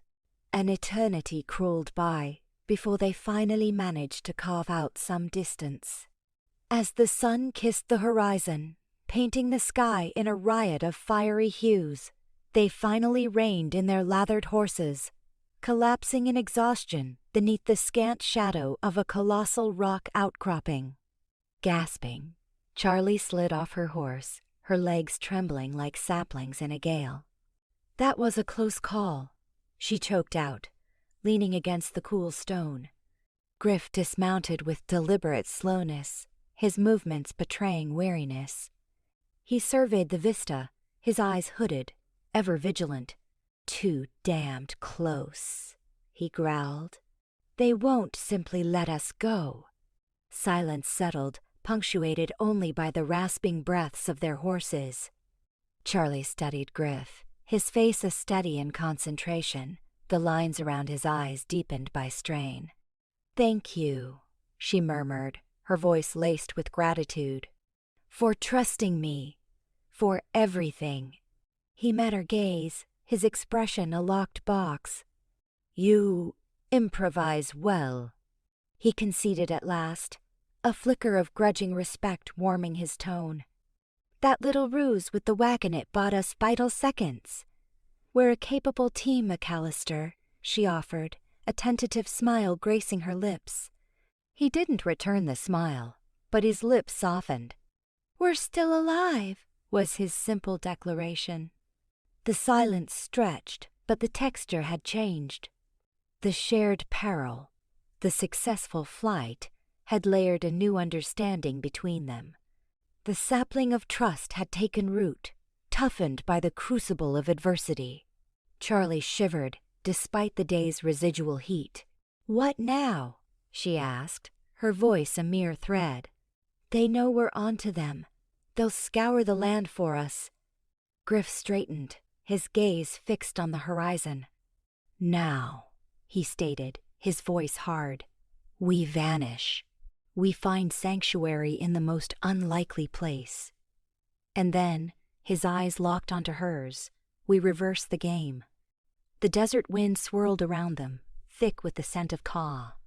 Dust and wild herbs. The vast, unforgiving landscape yawned before them, an ongoing reminder of the perils ahead.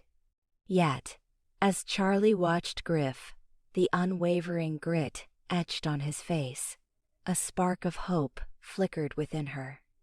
They had weathered betrayal, outwitted their pursuers, and discovered strength in their partnership. They were far from secure, but they were together, and in this desolate realm, that counted for everything. As twilight deepened, sleep eluded Charlie, and she emerged from her bedroll. The moon draped the landscape in an otherworldly luminescence, silvering the rocks. She spotted Griff seated by a meager fire, his form silhouetted against the leaping flames. She approached with caution. "Can't sleep?" she inquired softly. He glanced up, his expression thawing slightly as their eyes met. "Too much swirling in my head," he confessed, his voice raw. Charlie settled beside him, the hush comfortable between them. After a protracted pause, she broke the silence. "Elias, he seemed so genuine. How could he turn on us like that?" Griff poked at the fire with a branch, scattering sparks into the star-dusted sky. "Out here, fidelity is a tradable commodity. It's bought and sold." Elias likely concluded Silas offered a heftier price. "It's difficult to discern who to confide in," Charlie murmured, a shadow of sorrow tinting her voice. Griff regarded her, his eyes holding a weariness that stretched beyond his age. "Trust is a luxury we can ill afford," he said, his voice husky. "Not anymore." "But we must place our faith in someone," Charlie insisted, her voice firmer now. "Otherwise, What incentive do we have to go on? Griff stared into the flames, his expression unreadable as stone. Perhaps there is none, he said finally. Charlie reached out and gently covered his hand with hers. His hand felt rough and calloused, yet she detected an underlying strength and heat. There is a purpose, Griff, she said, her voice ringing with conviction. We simply have to unearth it. He looked at her, his eyes probing, and for a heartbeat, Charlie thought she discerned a glimmer of hope flickering within their depths. But then, the moment dissolved, and his expression hardened once more. Keep your expectations in check, city girl, he said, his voice clipped. This is merely the prelude. It's going to descend into deeper darkness before there's any light. Charlie remained silent. She merely squeezed his hand, a wordless pledge that she would stand by him, come what may. As she gazed into the glowing embers, she knew Griff spoke the truth. The path stretching ahead would be arduous and protracted, and they would have to confront many more ordeals. But she also understood that she was not alone.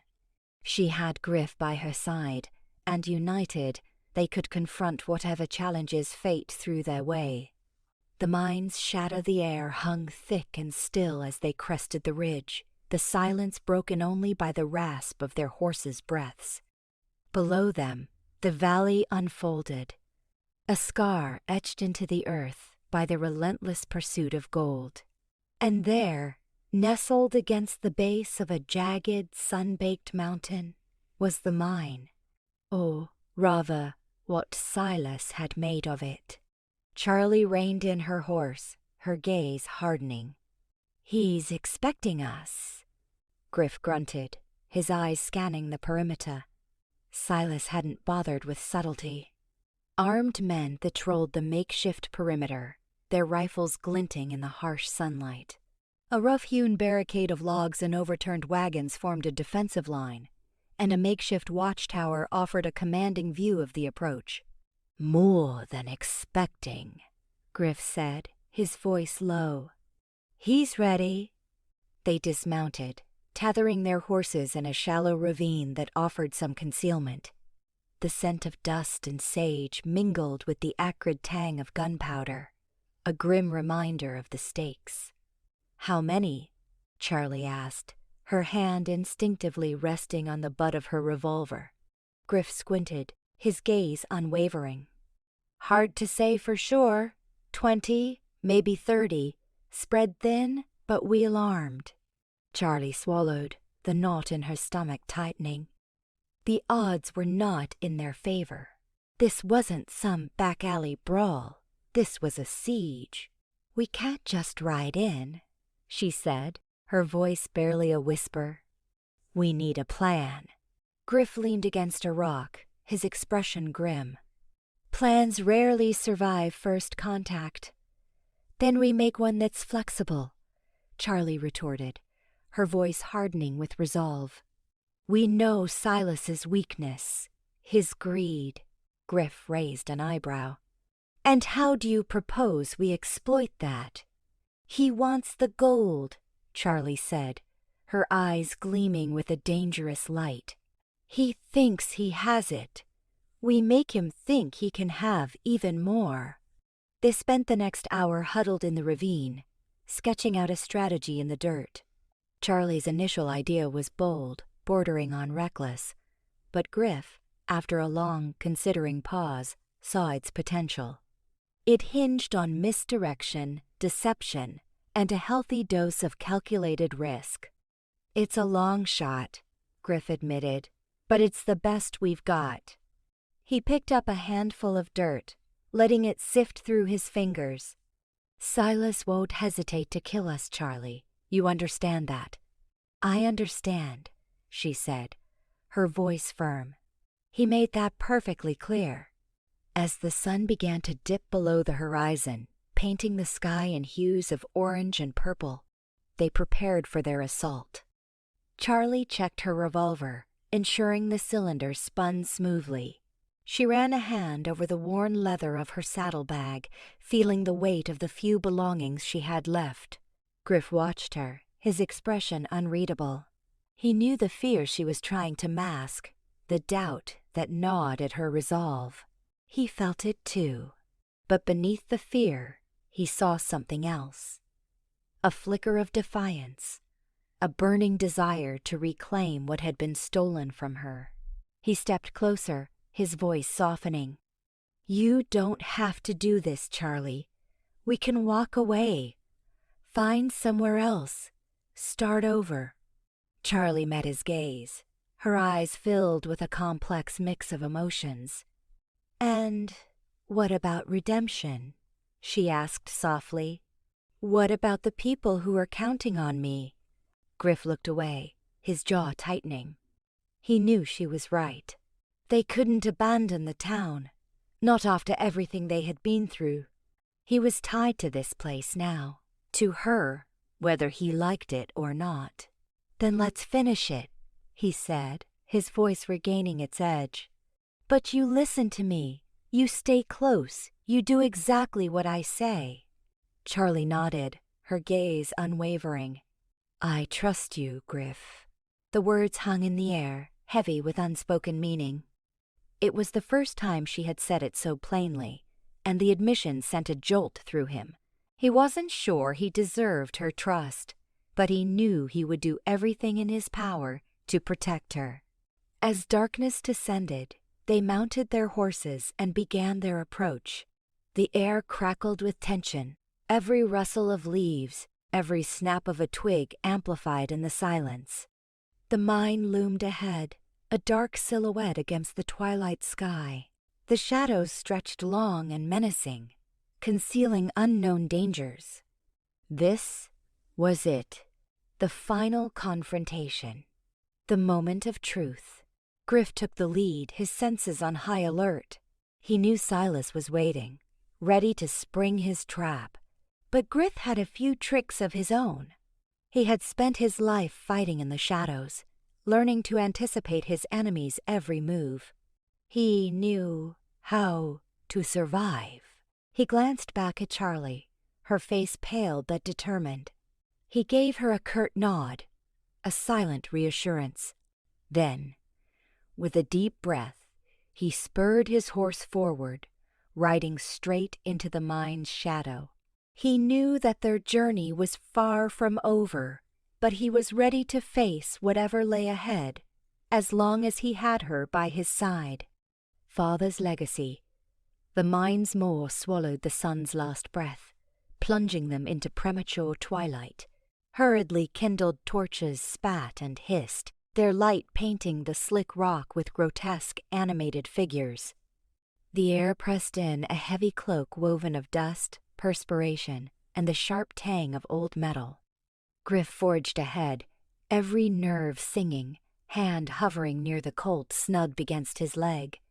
Charlie trailed, her initial bravado fraying under a rising tide of disquiet. This was no hero's welcome. It felt more like a descent into the grave. "Stay close," Griff rumbled, the tunnel amplifying his words.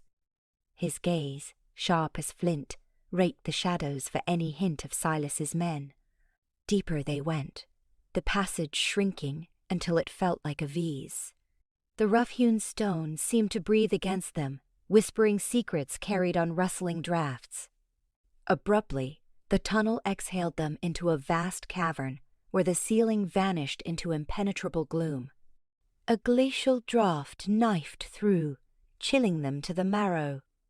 Veins of raw ore glittered along the walls, promises of fortune and desperation intertwined. A shiver traced Charlie's spine. He truly was consumed, wasn't he? She breathed, her voice swallowed by the relentless plink-a-plink-plink echoing from the unseen heights. Griff didn't answer, his attention fixed on a narrow offshoot on the far side. It beckoned, promising deeper mysteries. He approached with caution, a prickling sensation warning him that something had shifted. "Stay put," he commanded, voice tight with urgency. I'm scouting ahead. Charlie hesitated, her eyes darting around the oppressive space. Left alone in this tomb. The thought chafed, but arguing with Griff now was a fool's errand. She watched him vanish into the passage, the torchlight devoured by the abyss.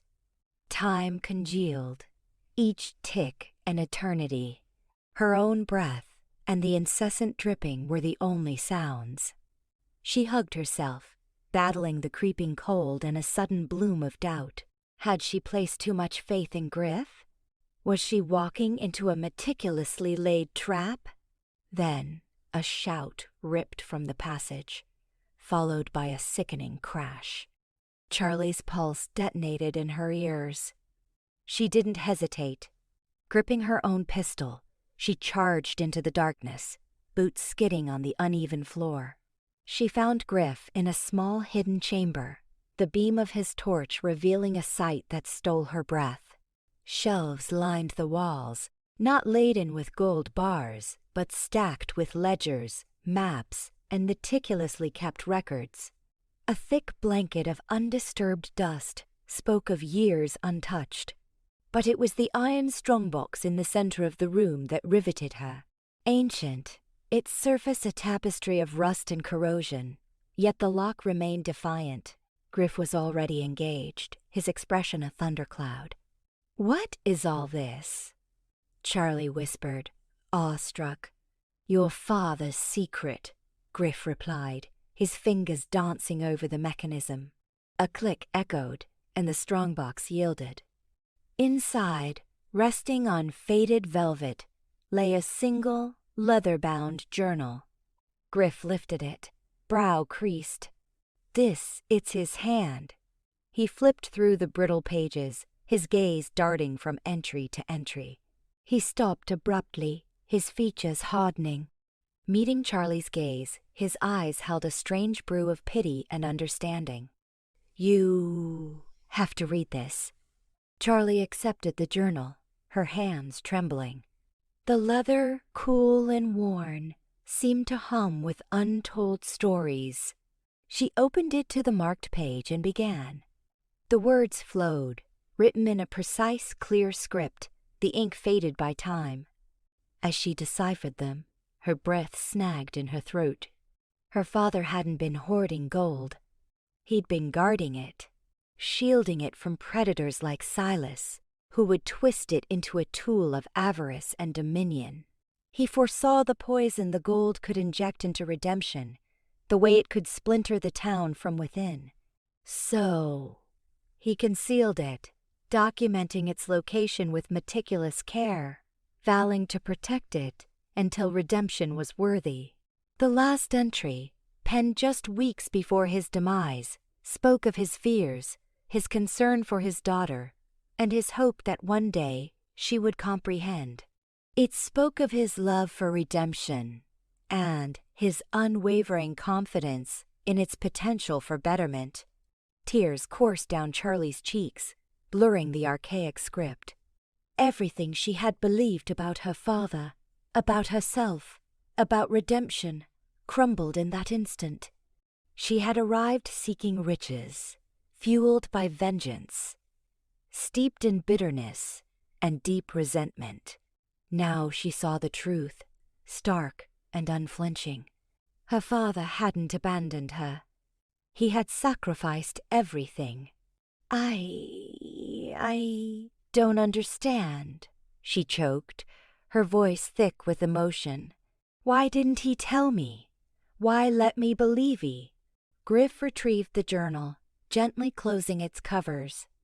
"He sought to protect you, Charlie, from Silas, from everything. Knowing the truth placed you in peril. He considered hatred a lesser risk than your life." Charlie sank to her knees, the weight of his sacrifice crushing her. A lifetime spent nurturing anger. A deep-seated resentment all built on a foundation of lies. He hadn't been a monster. He had been a protector. "I was so wrong," she whispered, her voice raw with anguish. "So wrong about everything." Griff knelt beside her, resting a reassuring hand on her shoulder. "It's all right, Charlie," he murmured softly. "You were unaware, but now you know. And now you face a choice." Charlie lifted her head, her eyes swollen and red-rimmed. "A choice?" "Yes," Griff affirmed. "You can forsake this place, return to your city life, and bury this memory. Or you can honor your father's legacy. You can harness this gold to rebuild redemption, to craft the town he envisioned."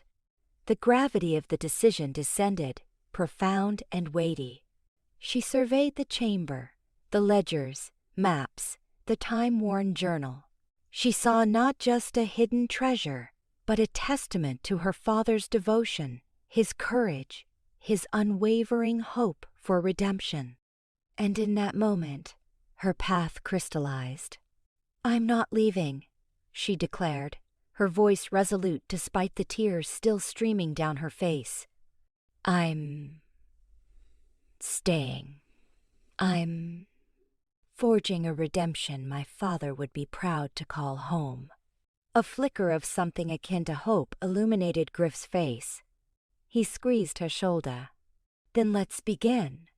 Standing, he swept his gaze over the chamber. "First, we determine how to extract this gold unnoticed by Silas. And then, we have a town to raise from the ashes." Charlie rose, her heart brimming with a renewed sense of purpose. The path loomed, daunting and fraught with unknowns. But she wasn't alone.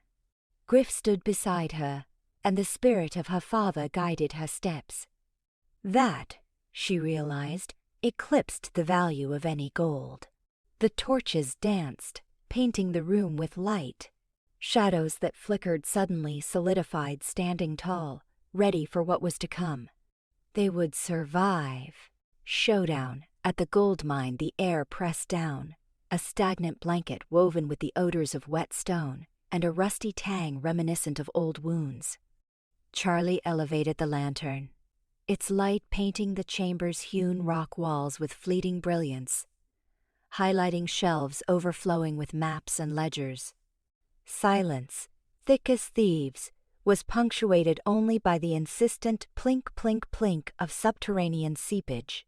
Griff, a silent sentinel beside her, hand near the grip of his revolver, scanned the space with hawk-like intensity. Since uncovering her father's records, he'd been a granite statue, his face an unreadable mask. Then, a voice sliced through the quiet. "Well, isn't this a cozy gathering?" Silas materialized from the gloom, lamplight glinting off his features. He leveled a pistol directly at Charlie. Flanking him stood two brutes, their expressions carved from flint.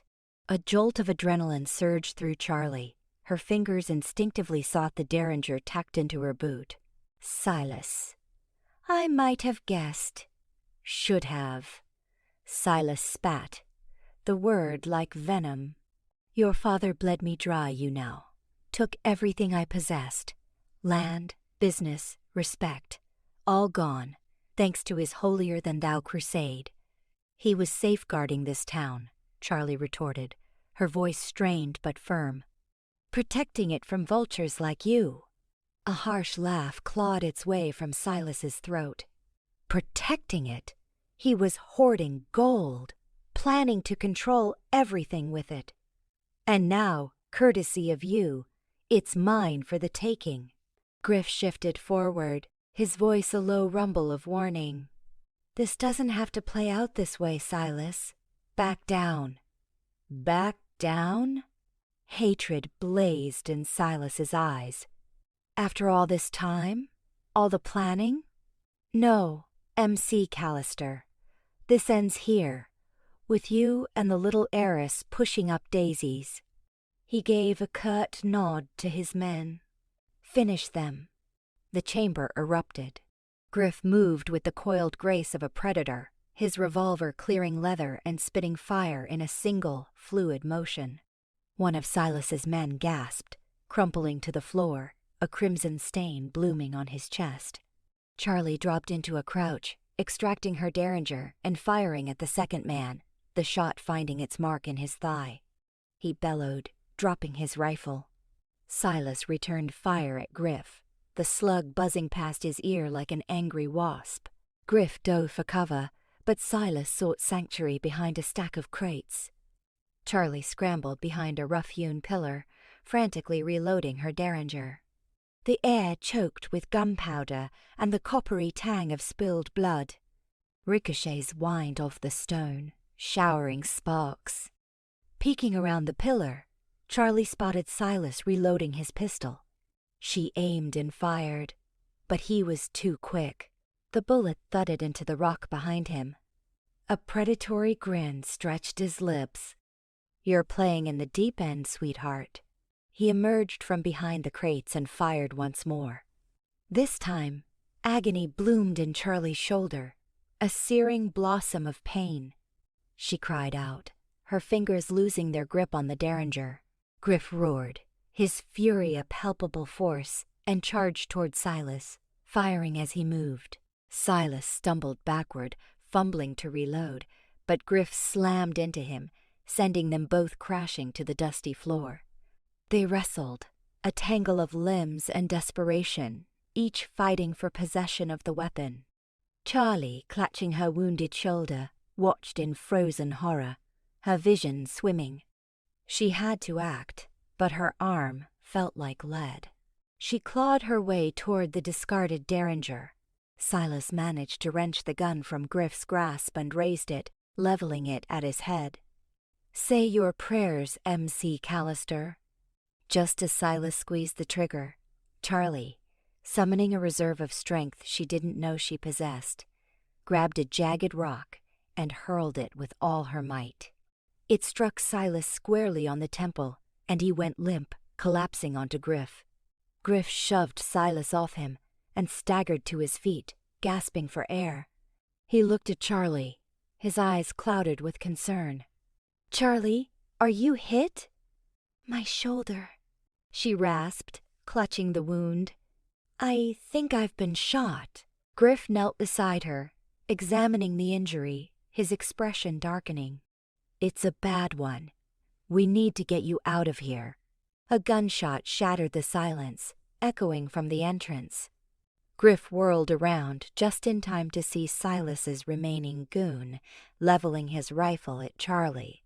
Without a moment's hesitation, Griff threw himself in front of her, absorbing the bullet in his chest. He grunted, staggering backward, clutching at the wound, his face contorted in pain. Charlie screamed, her heart a frantic drum against her ribs. "Griff!" He crumpled to the ground, his eyes wide with disbelief. The henchman raised his rifle again, but Charlie, fueled by a surge of adrenaline and raw desperation, snatched up Silas's dropped pistol and fired, the shot finding its mark in the man's chest. He dropped like a puppet with its strings cut. Charlie crawled to Griff's side, her hands shaking uncontrollably. "Griff, no! Stay with me." He looked up at her, his face ashen, his breath shallow. "Charlie, get out of here. Find your own way." His eyes flickered shut, and his body went still in her arms. Charlie sobbed, her tears mingling with the dust and blood on his face. He was gone. He'd given everything to save her.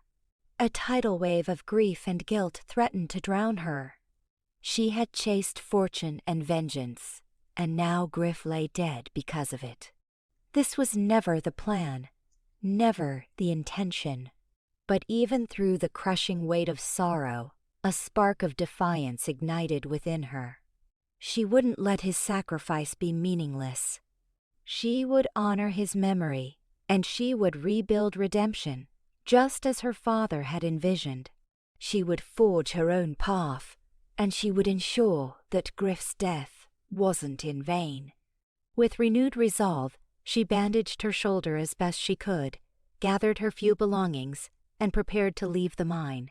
Turning back one last time, she gazed at Griff's still form. "I won't fail you," she whispered, her voice thick with emotion. "I promise." The sharp bite of burnt powder stung Charlie's nostrils, a coppery taste coating her tongue. Griff was slumped, ashen-faced, in his seat, a blossoming stain marring the fabric of his shirt. Panic clawed at her throat, but she choked it back, forcing her attention onto what mattered. Griff required tending, yes, but redemption, right now, needed saving. Silas wouldn't grant them reprieve. "Help him," she snapped to a nearby man, her tone surprisingly controlled. "Get him under cover. Now." Ignoring his goggling stare, she pivoted to address the scattering of townsfolk, their faces mirrors of dread. "He lives," she asserted, her voice ringing with a confidence she struggled to summon. "And neither are we defeated. Silas believes he can simply waltz in and pillage what he pleases. He's mistaken." She saw the weariness in their expressions, the testament of years weathered in hardship and disappointment carved into each face. Yet something else flickered there, too, a nascent spark of defiance, awaiting kindling. "My father," she continued, finding strength in her conviction, "was a man marked by flaws. But he had unflinching faith in this town. He saw promise here, something worth defending. So do I." She paused, letting the gravity of her pronouncement settle. "Silas is motivated by avarice, pure and simple. He holds no affection for redemption. He has no regard for you. He only lusts after the gold he imagines my father secreted away." She advanced, her gaze, sweeping over the assembled residents. "He peddles lies. He's promised you scraps, but he intends to hoard all the spoils. He'll sap every drop of vitality from this town, leaving you barren." A low murmur passed through the group. Charlie seized the moment. How many here have toiled for Silas? How many witnessed his duplicity firsthand? How many were offered one coin, only to receive another, debased and counterfeit? Hesitant hands rose, gaining momentum, then confidence. Expressions hardened, simmering resentment reaching a boil. "He imagines he holds you captive through trepidation," Charlie declared, her voice gaining. "Purchase. But fear is a blunt weapon when you stand with nothing further to forfeit. We can stand against him. We can reclaim our home. But we must act as one." Quickly, succinctly, she outlined her strategy. It was fraught with peril, a reckless gamble, but represented their singular opportunity. She would turn Silas's very rapaciousness against him, sowing dissent amongst his ranks. It rested on trust, a rare commodity indeed in redemption, but she must harbor belief in its enduring embers. The townsfolk listened, their initial trepidation receding before the rising tide of grim purpose. As she concluded, a weathered man, face etched with the stories of hard living, stepped forward. "Tell us what you require, Miss Monroe." Charlie met his gaze, a surge of hope flooding her senses. "We're going to disabuse Silas of the notion that redemption is nothing but dust and shattered hopes. We are going to demonstrate to him the meaning of solidarity." The scheme unfolded gradually, each moment taut with suspense. Armed with the ledgers Griff had uncovered, Charlie approached Silas's encampment under a white flag. His crew, a ragtag band of cutthroats and vagrants, scrutinized her with suspicion, their hands hovering threateningly near their sidearms.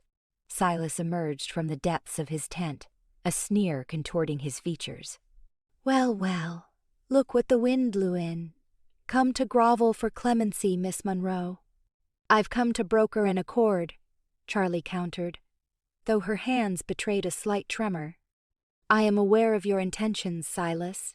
The gold my father is rumored to have hidden." Silas chuckled. "Rumored? Spare me the pretense, girl. I know it exists."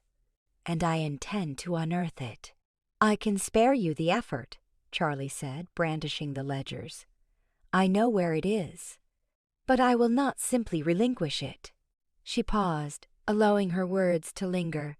I intend to ensure equitable distribution to all.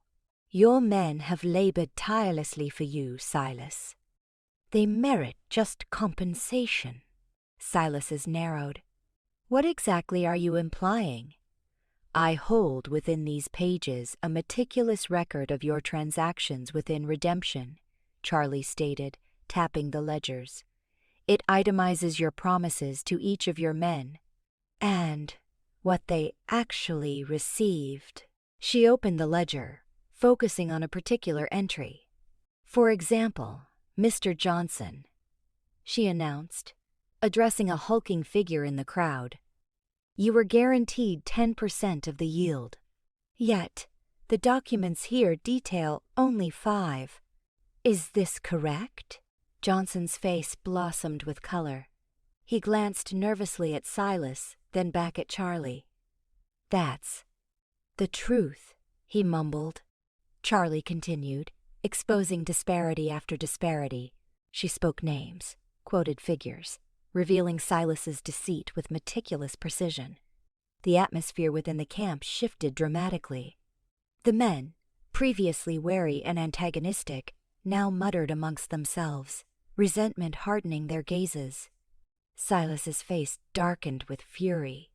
She's fabricating. These are forgeries. Do not lend her your ears. But the moment had passed. The seed of mistrust had been sown, and now it was flourishing. Is she, Silas? Johnson challenged, stepping forward. Are you saying we're all telling falsehoods? Others joined in, their voices rising in concert. They demanded explanations, their due. Silas attempted threats and bluster, but his authority was already disintegrating before his very eyes. Charlie watched, her heart hammering, as Silas's meticulously constructed edifice of control shattered. He had underestimated the potency of truth, the cumulative force of long-born resentment. The conflict escalated rapidly. Recriminations flew, insults were exchanged, and, inevitably, fists began to swing. Silas, outnumbered and outmatched, was quickly overwhelmed. His own men, fueled by years of bottled-up rage, turned on him with savage intensity. Charlie retreated, observing the burgeoning pandemonium. She hadn't sought violence, but she recognized its inevitability. Silas had constructed his dominion upon deceit and exploitation, and now it was collapsing upon him. When the dust settled, Silas lay battered and bruised upon the earth, his power vanquished, his crew scattered. Redemption was unburdened. Yet the victory tasted like ash. Griff was still wounded, his survival uncertain, and the path forward remained fraught with challenges. But, for the first time since setting foot in Redemption, Charlie felt a nascent ember of hope. They had stared down a formidable adversary and emerged whole. They had demonstrated to Silas that Redemption was not a land for plunder, but a land warranting respect. As twilight descended, casting elongated shadows across the parched landscape, Charlie knelt beside Silas, weariness etched upon her face. It concludes here, Silas, she said, her voice soft, yet resolute. You are defeated. Silas glared up at her, his eyes blazing with rancor. This is not the end, he rasped. I will return. Charlie shook her head. No, you will not, because Redemption is not yours to seize. It belongs to its inhabitants, to those who invest their labor and belief within it, and they will no longer permit you to inflict harm. She arose, turning her back to Silas. She had more pressing matters to address. Griff, Redemption, the future. She walked toward the town, her steps leaden, but imbued with conviction. The winds had shifted. Redemption had found its chance. And she would invest everything within her power to ensure it realized its full potential. The war wasn't over, not by a long shot, but for the first time, she believed they could attain victory. Redemption's embrace Silas's rabble dissolved into the deepening dusk, spectral figures swallowed by the wind's gathering howl. Charlie lingered at the mine's maw, a black gash against the ochre earth. The lure of gold remained inside. Yet, studying the ramshackle timber framing and the abandoned tools, a heavy disillusion settled over her. The gold seemed irrelevant. She discovered Griff leaning against a boulder nearby, his face ashen under the dust. Blood had blossomed on the crude bandage clinging to his shoulder. As she neared, a fragile smile touched his lips. "Did we secure it all?" he croaked. Charlie knelt beside him, unmindful of the sharp stones biting into her skin. "Every ounce, Griff. It's all ours." Relief softened the harsh lines of his face as he closed his eyes. "Good. Then this ends." Ends. The word hung, freighted with unspoken burdens. Charlie reached out, her fingertips tracing the curve of his cheek. He recoiled slightly, then yielded to her touch. "It doesn't feel finished," she murmured. "Not to me." His eyes fluttered open, revealing a stark vulnerability that stole her breath. "What are you saying?" Charlie hesitated, struggling to articulate how the gold, her supposed raison d'etre for coming to redemption, paled in comparison to the man before her. How could she convey that the ordeal, the peril, the dread had become insignificant, eclipsed by a raw, undeniable affection? "I sought fortune here," she began, her voice trembling slightly. "I believed it would fix everything, complete me. But it's merely metal, Griff. Worthless metal. You're the true find." Griff simply stared, his expression a locked box. He swallowed hard, and the harsh landscape of his pain was visible in the crinkles around his eyes. "Don't," he rasped, barely a whisper. "Don't utter what you don't feel. I'm not worthy, Charlie. I'm a shattered man." "You're not shattered," she countered, her tone fierce as she captured his hand in hers. His grip, surprisingly, possessed unexpected strength. "You bear scars, yes, but so do I. We share them.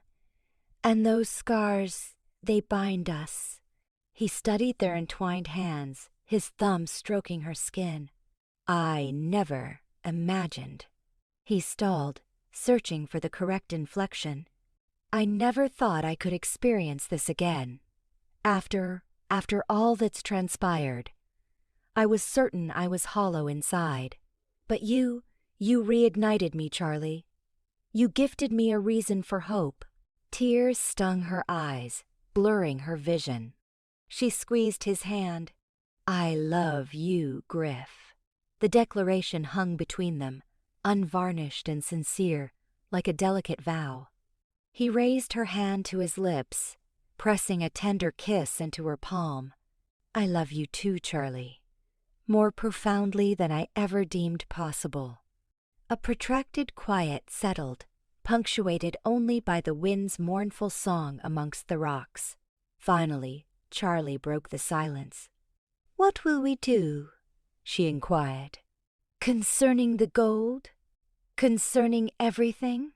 Griff's gaze drifted to the darkening horizon, distant and contemplative. "The Goldie," he began slowly. "It can remain there. Let Silas's scavengers squabble over the dregs. It's not worth another life." Charlie nodded, release flooding her. "I agree. I have no desire for it, not if it invites further bloodshed." "And what about us?" he asked, turning to meet her gaze, his eyes searching. Charlie's smile was radiant, genuine, illuminating her entire being. I want to remain here, Griff, in redemption.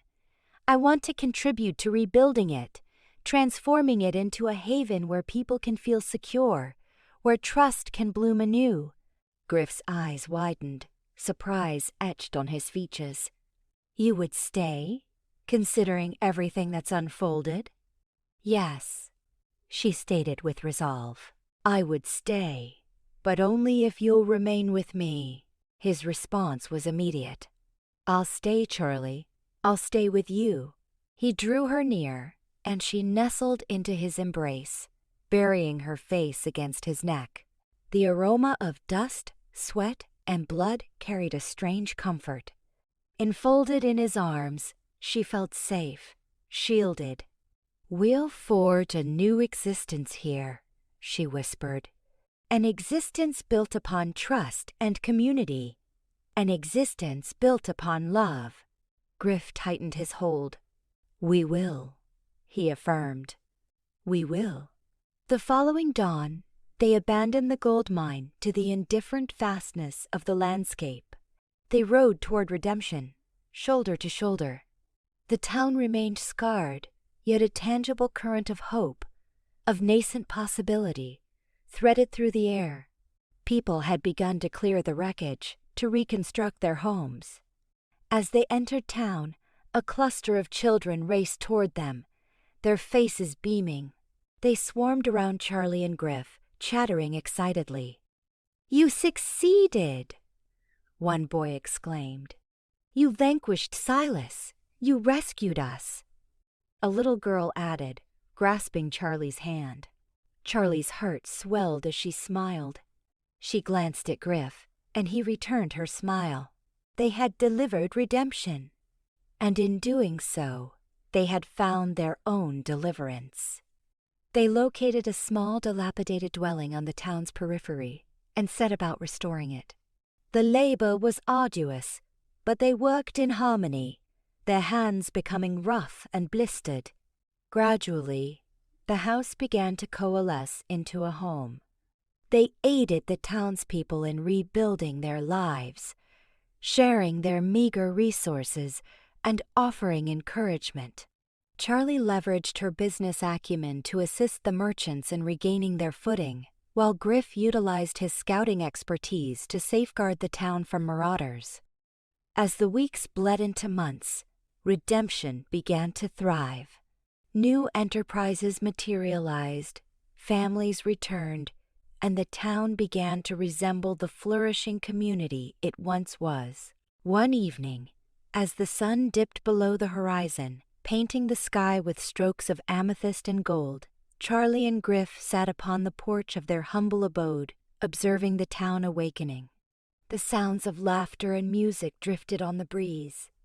Charlie rested her head against Griff's shoulder. We accomplished it, she murmured softly. We genuinely accomplished it. Griff encircled her with his arm, drawing her closer. We did, he agreed. But we didn't do it in isolation. It was the inhabitants of redemption who made this possible. They never relinquished hope. Charlie raised her gaze to his, her eyes radiant with affection. And you, Griff, you imparted the strength to persevere. You revealed the meaning of bravery, the meaning of love. He brushed a kiss upon her forehead. And you, Charlie, you demonstrated that starting anew is never too late, that even a broken spirit can discover redemption. They lingered in silence, content in each other's company. At last, Charlie spoke. I was mistaken, Griff, she admitted. I believed the gold held the answer. I believed it would grant me happiness, but the gold held no importance. It was the journey, the souls I encountered. You, Griff smiled. I feel the same, Charlie. I arrived seeking riches, indifferent to all else. Yet you altered everything. You showed me that life encompasses more than merely surviving love. He paused, then captured her hand in his. Marry me, Charlie, he declared, his voice steeped in feeling. Marry me, and let us forge a future together, here in redemption. Tears streamed down Charlie's cheeks. Yes, Griff, she responded, her voice thick with emotion. Yes, I will marry you. He drew her into his arms and kissed her. A protracted, fervent kiss that sealed their destiny. Together, they would build a life in redemption, a life steeped in love, hope, and unwavering devotion. They had unearthed their treasure not in the bowels of a gold mine, but within each other's hearts, and within the heart of a town that had embraced them, extending them a chance at redemption.